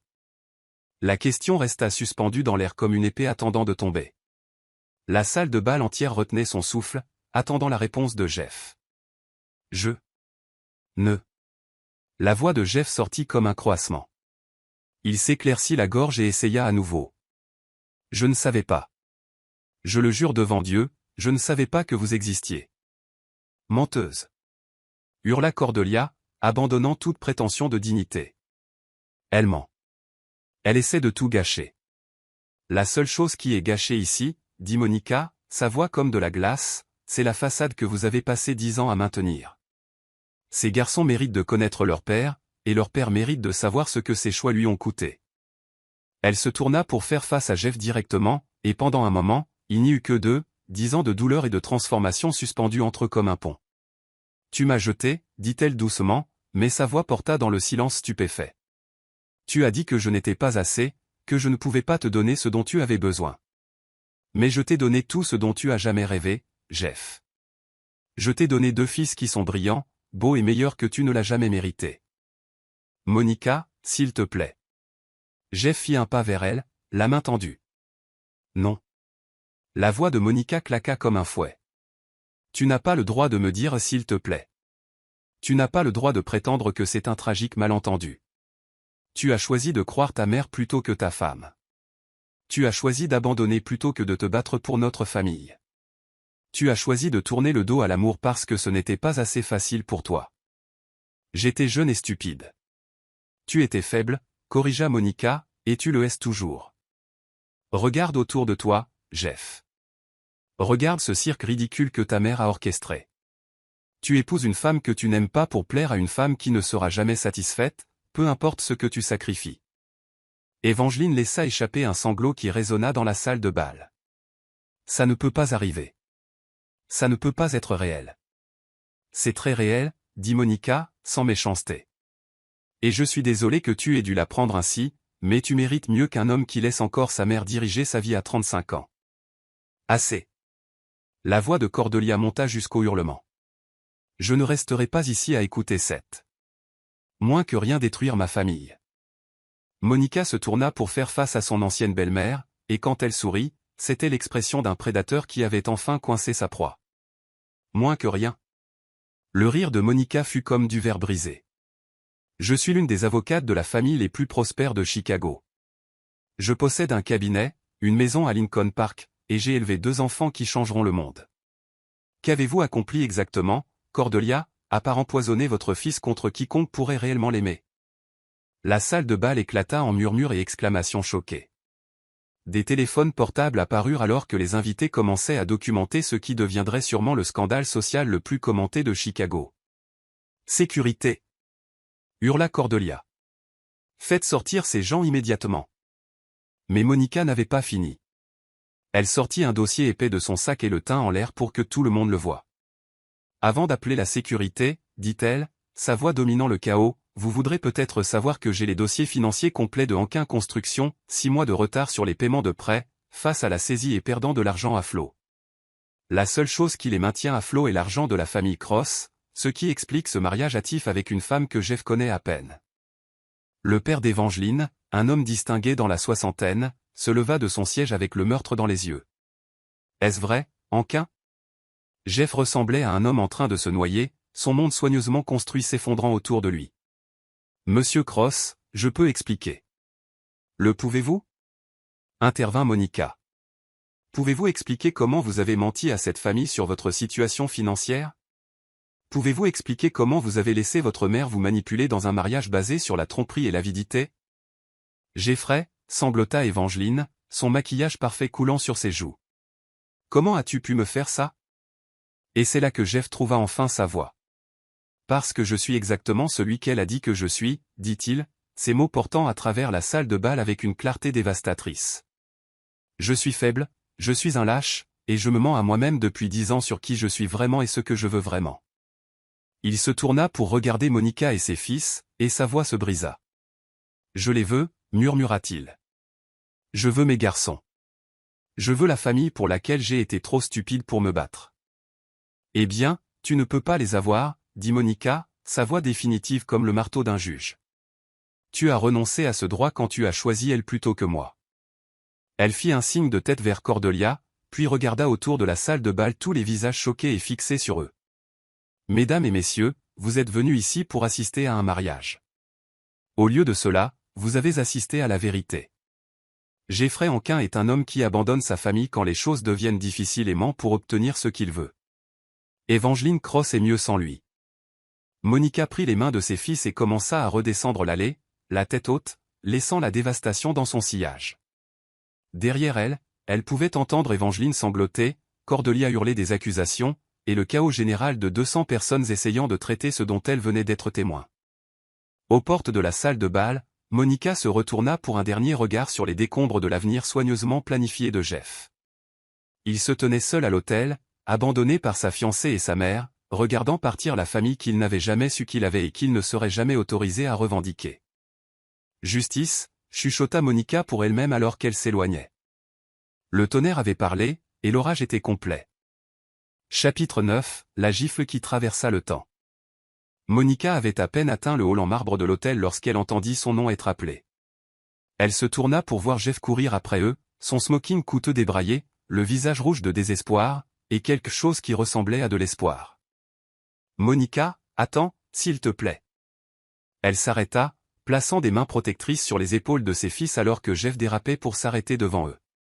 De près, elle pouvait voir les larmes dans ses yeux, la façon dont ses mains tremblaient alors qu'il fixait Darius et Maximus, comme s'ils étaient des miracles dont il avait peur qu'ils disparaissent s'il détournait le regard. Sont-ils vraiment à moi? La voix de Jeff se brisa alors qu'il fixait Darius et Maximus. Oui, dit simplement Monica. Ils sont à toi. Étaient à toi. Tu as renoncé à toute prétention sur eux il y a 10 ans. Jeff tomba à genoux au milieu du hall du Ritz-Carlton, se mettant à la hauteur de ses fils. Plusieurs invités du mariage les avaient suivis et regardaient la scène se dérouler avec fascination, leur téléphone documentant déjà ce qui ferait les gros titres de demain. « Mon Dieu » murmura Jeff, tendant la main comme pour toucher le visage de Darius avant de s'arrêter. « Vous êtes magnifiques. Vous êtes tous les deux si magnifiques. » Darius étudia son père avec l'expression sérieuse qui lui était unique. « Pourquoi tu ne voulais pas de nous ?» La question frappa Jeff comme un coup physique. « Je voulais de vous. Je ne savais pas que vous existiez. Je pensais que votre mère ne pouvait pas avoir d'enfant. Je pensais. » Tu as pensé faux sur beaucoup de choses, dit Maximus, sa jeune voix portant une sagesse qui fit mal au cœur de Monica. Maman dit que tu es parti parce qu'elle ne pouvait pas tomber enceinte, mais ensuite nous sommes arrivés quand même. Si tu étais resté, ajouta Darius avec une logique dévastatrice, tu aurais su pour nous. Jeff leva les yeux vers Monica, son regard point je t'en supplie. J'ai essayé de t'appeler. Il y a 2 mois, j'ai appelé parce que je ne pouvais pas m'arrêter de penser à toi, à nous. Mais tu m'as raccroché au nez. Parce que tu n'avais rien à dire que j'avais besoin d'entendre, répondit Monica froidement. Tu n'as pas appelé parce que je te manquais, Jeff. Tu as appelé parce que ta vie s'effondrait et que tu pensais que je pourrais la réparer pour toi. Comme tu l'as toujours fait. Ce n'est pas vrai. N'est-ce pas? Coupa la voix de Monica, tranchant ses protestations. Ton entreprise fait faillite. Ta mère contrôle chaque aspect de ta vie, et tu es sur le point d'épouser une femme que tu n'aimes pas, uniquement pour la fortune de sa famille. Alors tu as appelé ton ex-femme en espérant quoi? Que je te reprenne? Que je résolve tous tes problèmes? Jeff se mit difficilement debout, le visage empourpré de honte et de colère. Tu ne comprends pas. J'ai été piégé, étouffé par les attentes de ma mère pendant des années. Je n'ai jamais voulu de ce mariage, de cette vie. Alors pourquoi la vis-tu? La voix de Monica s'éleva, attirant encore plus l'attention du personnel de l'hôtel et des invités du mariage restant. Tu as 39 ans, Jeff. Quand vas-tu arrêter de blâmer ta mère pour tes propres choix? J'essaie de changer, et toi? Parce que de là où je suis, je vois juste un homme qui a fui son propre mariage au lieu d'être honnête avec cette pauvre fille que tu étais sur le point de tromper. Derrière Jeff, Cordelia apparut dans le hall, tel un ange vengeur. Son visage était tordu par la rage, sa coiffure soigneusement élaborée légèrement défaite par le chaos que Monica avait laissé dans son sillage. « Jeffrey » hurla-t-elle, sa voix résonnant contre les murs de marbre. Éloigne-toi de cette femme et de ses enfants. Tout cela n'est que mensonge, que manipulation. Tais-toi. La voix de Jeff était si basse que Monica l'entendit à peine, mais Cordelia l'entendit et son visage devint blême sous le choc. Qu'est-ce que tu m'as dit? J'ai dit, tais-toi. Jeff se tourna pour faire face à sa mère et, pour la première fois de sa vie d'adulte, il y avait de l'acier dans sa voix. Tais-toi, mère. Juste. Tais-toi. Jeffrey, tu ne comprends pas ce que tu fais. Cette femme essaie de détruire notre famille. Non, dit Jeff, sa voix gagnant en assurance. C'est toi qui as détruit notre famille. Tu as détruit mon mariage. Tu détruis ma vie depuis 35 ans et tu viens de détruire toute chance que j'avais de connaître mes propres enfants. La bouche de Cordelia s'ouvrit et se referma comme un poisson cherchant de l'air. Elle n'avait jamais entendu son fils lui parler ainsi, n'avait jamais rencontré de résistance à sa volonté. J'ai essayé de te protéger, murmura-t-elle. Tout ce que j'ai fait, c'était pour te protéger de tes erreurs. Des erreurs? Le rire de Jeff était amer et brisé. La seule erreur que j'ai faite, c'est de t'écouter. La seule erreur a été de te laisser me convaincre que Monica n'était pas assez bien, que notre amour n'était pas réel, que je méritais mieux que la meilleure chose qui me soit jamais arrivée. Il se retourna vers Monica, les yeux brûlants de 10 ans de regrets refoulés. Je sais que je ne mérite pas le pardon. Je sais que j'ai jeté quelque chose de précieux et d'irremplaçable, mais s'il te plaît, Monica, s'il te plaît, ne punis pas mes fils pour mes échecs. Nos fils, corrigea Monica sèchement, n'ont pas besoin de toi. Ils n'ont jamais eu besoin de toi. Je les ai élevés seuls pendant 10 ans et ils sont parfaits exactement comme ils sont. Mais ils méritent de connaître leur père. Vraiment? La voix de Monica était glaciale. Mérite-t-il de connaître un homme si faible qu'il a laissé sa mère choisir sa femme? Mérite-t-il un père qui abandonne dès que les choses deviennent difficiles? Mérite-t-il d'avoir le cœur brisé comme tu as brisé le mien? Jeff tressaillit comme s'il avait été frappé. Tu comprends, dit Monica doucement. Comment? Dis-moi comment et je le ferai. Monica regarda cet homme qui avait été autrefois tout son univers, qu'il avait détruite si complètement qu'elle avait dû se reconstruire à partir de ses cendres. Elle repensa à la femme enceinte et effrayée qu'elle était il y a 10 ans, mendiant des miettes de reconnaissance de gens qui la voyaient comme un objet jetable. Puis elle pensa à qui elle était maintenant, prospère, puissante, crainte par des hommes comme lui à travers toute la ville. Elle pensa à ses fils, brillants, forts et totalement dévoués à elle. Elle pensa à la vie qu'elle avait construite sans lui, meilleure que tout ce qu'il aurait pu lui donner. « Tu veux prouver que tu as changé ?» demanda Monica. « Alors laisse-nous partir. Arrête d'essayer de forcer ton entrée dans nos vies parce que tu as enfin réalisé ce que tu as perdu. Certaines choses ne peuvent pas être défaites, certains ponts ne peuvent pas être reconstruits. Monica, s'il te plaît. Accepte que tu as fait ton choix il y a 10 ans et que maintenant tu dois vivre avec. » Jeff la fixa un long moment, des larmes ruisselant sur son visage. Derrière lui, les invités du mariage chuchotaient et montraient du doigt, documentant son humiliation pour la postérité des réseaux sociaux. Cordelia restait figée, regardant son monde parfait s'effondrer autour d'elle. « Je t'aime » murmura Jeff, la voix brisée.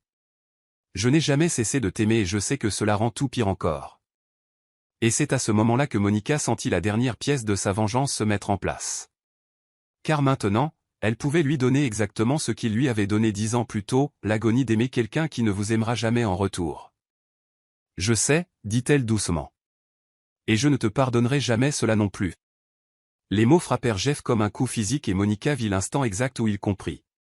Il devrait vivre le reste de sa vie en sachant que ses enfants existaient, qu'ils étaient brillants et beaux, et à jamais hors de sa portée. Il devrait vivre en sachant que la femme qu'il avait jetée était devenue tout ce qu'il n'avait jamais imaginé qu'elle pourrait être. Il devrait vivre avec les conséquences de ses choix, tout comme elle avait dû vivre avec les siennes. « Adieu, Jeff » dit Monica en se tournant pour partir. « Attends. » La voix de Jeff l'arrêta. « Est-ce que je peux? Est-ce que je peux juste leur dire quelque chose, s'il te plaît ?» Monica hésita, puis acquiesça une fois.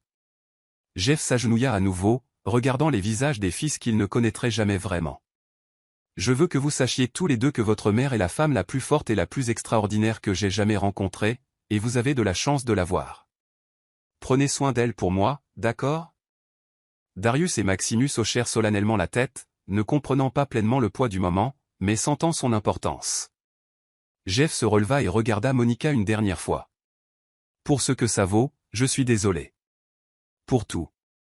Monica étudia son visage, y voyant un remords sincère aux côtés de la douleur. Après 10 ans de colère et de blessures, elle découvrit qu'elle avait un dernier cadeau à lui offrir. Elle s'avança et, avec la même force qu'il avait utilisée contre elle une décennie plus tôt, le gifla au visage. Le son résonna dans le hall de marbre comme un coup de feu. La tête de Jeff partit sur le côté, sa joue rougissant immédiatement sous l'empreinte de sa main. Ça, dit Monica calmement, c'est pour la femme que tu as détruite il y a 10 ans, celle qui te suppliait de l'aimer assez pour te battre pour ton mariage. Jeff resta là, la main pressée contre sa joue brûlante, la compréhension s'éveillant enfin dans ses yeux. Et ceci, continua Monica en prenant les mains de ses fils, c'est pour la femme que je suis devenue sans toi. Elle marcha vers les portes tournantes de l'hôtel, la tête haute, ses enfants à ses côtés. Derrière elle, elle pouvait entendre le chaos reprendre, la voix de Cordelia montant dans une nouvelle hystérie, les invités discutant avec excitation de ce dont ils venaient d'être témoins, le personnel de l'hôtel essayant de rétablir l'ordre. Mais Monica ne regarda pas en arrière. Elle avait dit tout ce qu'elle avait à dire, fait tout ce qu'elle était venue faire. Les comptes étaient réglés, la dette était payée, et elle était enfin, complètement, libre. Chapitre 10, Couronne de feu et de diamants. 3 mois après le mariage qui était devenu le désastre social le plus commenté de Chicago, Monica se tenait dans son bureau d'angle, observant la ligne d'horizon de la ville. Les gros titres avaient été spectaculaires. Une invitée surprise révèle les enfants secrets du marié.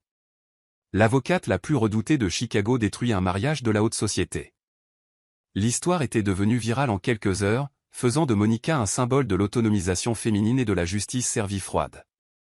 Son cabinet d'avocats avait été inondé de nouveaux clients, des femmes qui avaient été écartées, rejetées et sous-estimées par des hommes puissants qui pensaient pouvoir contrôler le récit de leur propre destruction.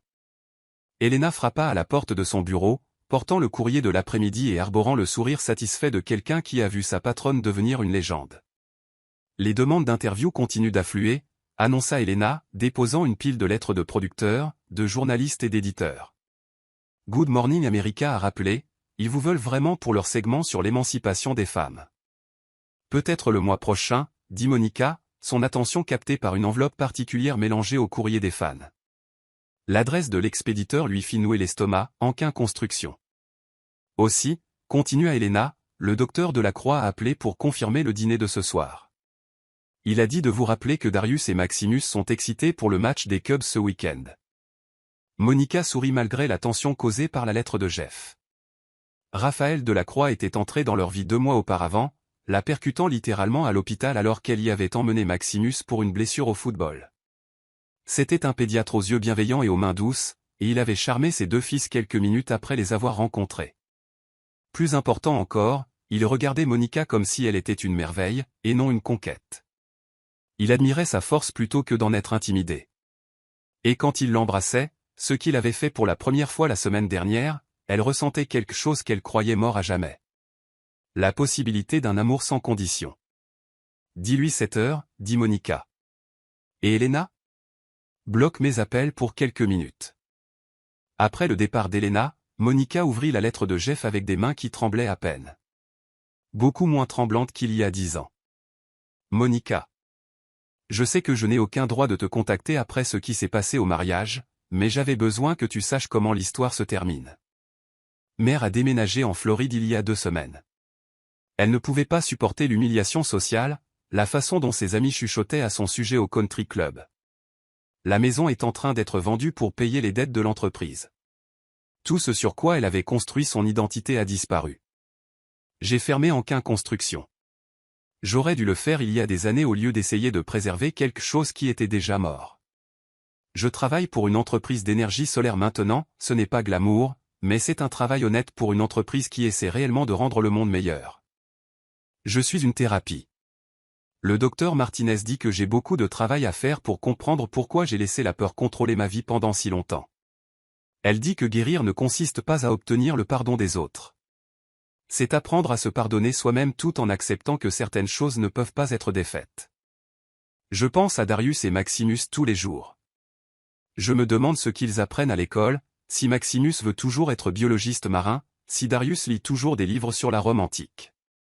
Je me demande s'ils pensent parfois à moi, s'ils comprennent pourquoi je n'étais pas là pour leur premier pas, leur premier mot, leur premier jour d'école. Je sais que tu as eu raison de les garder loin de moi. Je sais que j'ai perdu tout droit sur eux quand j'ai choisi l'approbation de ma mère plutôt que de me battre pour notre famille, mais je veux que tu saches que les rencontrer, même pour ces quelques minutes, a été le moment le plus important de ma vie. Tu avais raison sur tout. J'étais faible. J'étais un lâche. J'ai jeté quelque chose d'irremplaçable parce que j'avais trop peur de tenir tête à la femme qui m'a élevé pour être exactement comme elle, contrôlant, amer et incapable d'aimer sans condition. Mais tu avais tort sur une chose. Tu as dit que je vivrais le reste de ma vie en sachant ce que j'ai perdu. La vérité, c'est que je ne t'ai pas perdu, toi et nos garçons. Je ne vous ai jamais mérité en premier lieu. Tu es devenu magnifique en dépit de moi, pas à cause de moi. Je n'écris pas ceci parce que j'attends quoi que ce soit de toi, mais parce que j'avais besoin que tu saches que ta vengeance était parfaite. Tu ne m'as pas seulement humilié, tu m'as libéré. Pour la première fois de ma vie, je fais mes propres choix, je vis selon mes propres valeurs, j'essaie de devenir quelqu'un digne de l'amour que tu m'as un jour donné. Je sais qu'il est trop tard pour nous. Je sais que tu as tourné la page et construit une vie meilleure que tout ce que j'aurais pu te donner. Mais un jour, si Darius et Maximus veulent connaître leur père, je serai là. Je serai quelqu'un dont ils pourront être fiers. Merci de m'avoir aimé il y a très longtemps. Merci de m'avoir donné 2 fils qui changeront le monde, et merci de m'avoir montré à quoi ressemble vraiment la force. Avec amour et regret, Jeff. PS, j'ai entendu parler du docteur Delacroix. Les garçons l'ont mentionné quand ils m'ont appelé. Les mains de Monica se figèrent sur la lettre. Quand ils m'ont appelé. Elle était encore en train de traiter cette révélation lorsque Darius apparut à la porte de son bureau, l'air à la fois coupable et déterminé. « Maman ? On peut parler ? Avez-vous appelé votre père » demanda Monica, sa voix soigneusement contrôlée. Darius hocha la tête, le menton levé avec un défi qui lui rappelait puissamment elle-même. Maximus et moi faisions des recherches sur l'histoire de notre famille pour un projet scolaire. Nous avons trouvé des articles de journaux sur le mariage, et il mentionnait le nom de son entreprise. Nous avons appelé Anquin Construction et demandé à lui parler. Darius. Nous voulions juste lui parler, poursuivit son fils, entrant dans le bureau avec le pas mesuré de quelqu'un livrant un discours préparé. Nous n'essayons pas de te blesser ou de te remplacer, ou quoi que ce soit de ce genre. Nous voulions juste. Nous voulions comprendre. Monica s'affaissa dans son fauteuil, sentant le sol se dérober sous ses pieds. Comprendre quoi ? Pourquoi il est parti ? Pourquoi il ne s'est pas battu pour nous ? S'il est désolé. Et qu'avez-vous découvert ? Maximus apparut aux côtés de son frère, les deux présentant un front uni. Il est vraiment désolé, maman. Genre, vraiment, vraiment désolé. Il a pleuré quand on lui a parlé de nos projets de science et de nos matchs de foot. Il a dit qu'il savait qu'il ne méritait pas d'être notre père, ajouta Darius. Mais il a demandé si peut-être nous pourrions être amis un jour. Tu sais, quand on sera assez grand pour décider par nous-mêmes. Monica regarda ses fils, ces garçons brillants et compatissants qui avaient en quelque sorte appris à pardonner d'une manière avec laquelle elle luttait encore, et sentit quelque chose bouger dans sa poitrine. « Qu'est-ce que vous en pensez » demanda-t-elle prudemment. « On t'aime plus que tout » dit immédiatement Maximus. « Tu es la meilleure maman du monde et on ne veut jamais te faire de mal. » Mais l'incita Monica. Mais il fait partie de notre histoire, dit doucement Darius. Et peut-être qu'on veut comprendre cette partie-là aussi. Monica resta silencieuse un long moment, pensant à la femme effrayée qu'elle avait été il y a 10 ans et à la femme puissante qu'elle était devenue. Elle pensa à la vengeance et à la justice, et à la différence entre les deux. Elle pensa à ses fils, qui avaient en quelque sorte appris la grâce d'une manière qu'elle était encore en train d'apprendre. « Qu'est-ce que vous lui avez dit » demanda-t-elle finalement.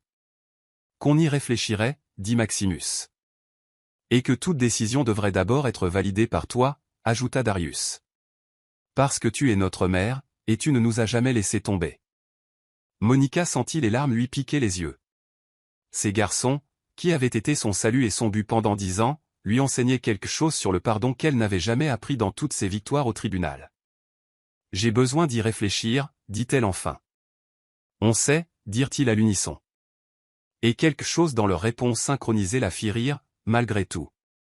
Ce soir-là, alors qu'elle était assise en face de Raphaël dans leur restaurant préféré, Monica se surprit à lui parler de la lettre de Jeff et des appels de ses fils. « Comment te sens-tu par rapport à ça » demanda Raphaël, ses yeux sombres sérieux et compréhensifs. Terrifié, admit Monica. Pendant 10 ans, j'ai été tout leur univers. Je les ai protégés de quiconque pourrait les blesser. Et si le laisser revenir, même de façon périphérique, endommageait ce qu'on a construit? Raphaël tendit la main par-dessus la table et prit la sienne. Monica, ces garçons sont extraordinaires parce que tu les as élevés. Rien ne peut changer cela. Et peut-être sont-ils assez sages pour gérer une relation avec leur père d'une manière qui convienne à vous tous. Et s'il les blesse? Et s'il ne le fait pas? Contra doucement Raphaël. Et s'il avait réellement appris quelque chose en les perdant? Et si ta vengeance avait été si complète qu'elle l'avait réellement changé? Monica y réfléchit alors qu'il marchait le long du lac après le dîner, le bras de Raphaël autour de ses épaules tandis qu'il regardait les lumières de la ville se refléter sur l'eau. Tu sais ce qui est le plus étrange, dit-elle finalement. Quoi donc? Je ne suis plus en colère. Pendant 10 ans, cette colère a alimenté tout ce que je faisais. Elle m'a rendue forte, m'a poussé à réussir, m'a forcé à devenir quelqu'un de formidable. Mais quelque part entre le moment où je l'ai giflée au Ritz et la lecture de sa lettre aujourd'hui, elle a juste disparu. Peut-être parce que le travail est fait, suggéra Raphaël. Tu t'es mise en tête de prouver que tu étais plus forte qu'il ne l'avait jamais imaginé, et tu as réussi au-delà des rêves les plus fous de quiconque. Peut-être que maintenant, tu peux te concentrer sur ce qui vient après. Ce qui vient après? Monica regarda cet homme bon qu'il aimait sans condition, qui traitait ses fils comme s'ils étaient des dons précieux, qui voyait sa puissance comme quelque chose à célébrer plutôt que quelque chose à craindre. Ce qui vient après, répéta-t-elle, aimant la sonorité de ses mots. 6 mois plus tard, Monica se tenait dans la roseraie derrière sa maison de Lincoln Park, regardant Darius et Maximus jouer à la balle avec Raphaël pendant qu'elle mettait la touche finale au papier d'adoption qui ferait de lui leur beau-père. Jeff avait tenu parole. Il avait travaillé avec un thérapeute, trouvé un emploi qui avait du sens et, lentement, prudemment, avait construit une amitié avec ses fils à travers des lettres et des visites occasionnelles supervisées. Il n'avait jamais demandé plus que ce qu'ils étaient à l'aise de donner, n'avait jamais essayé de s'immiscer dans leur vie quotidienne. Quand Raphaël l'avait demandé en mariage 3 mois auparavant, les 2 garçons avaient donné leur approbation avec enthousiasme. Quand ils avaient demandé s'ils pouvaient inviter Jeff au mariage, Monica s'était surprise elle-même en disant oui. Madame Delacroix. L'appela Raphaël, utilisant le nom qu'elle prendrait dans 2 semaines lorsqu'ils se marieraient dans ce même jardin. Viens lancer la balle avec nous. Monica rit et rejoignit sa famille sur la pelouse, cette famille belle, compliquée et parfaite qu'elle avait construite sur les cendres de son ancienne vie. Alors que le soleil se couchait sur Chicago, peignant le ciel de nuances de feu et d'or, Monica ressentit quelque chose qu'elle pensait avoir perdu à jamais. Une paix absolue. Pas le calme fragile de quelqu'un qui se maintient par pure volonté, mais la paix profonde et installée de quelqu'un qui a combattu toutes les batailles qui valaient la peine d'être menées, et qui en est sorti victorieux. Elle avait été brisée une fois, puis renaquit en quelque chose de plus fort. Maintenant, elle était exactement qui elle était censée être. Une femme qui avait bâti un empire à partir de cendres, qui avait élevé des rois à partir de rien, qui avait prouvé que la meilleure vengeance était une vie vécue magnifiquement. Et elle n'avait jamais été aussi puissante.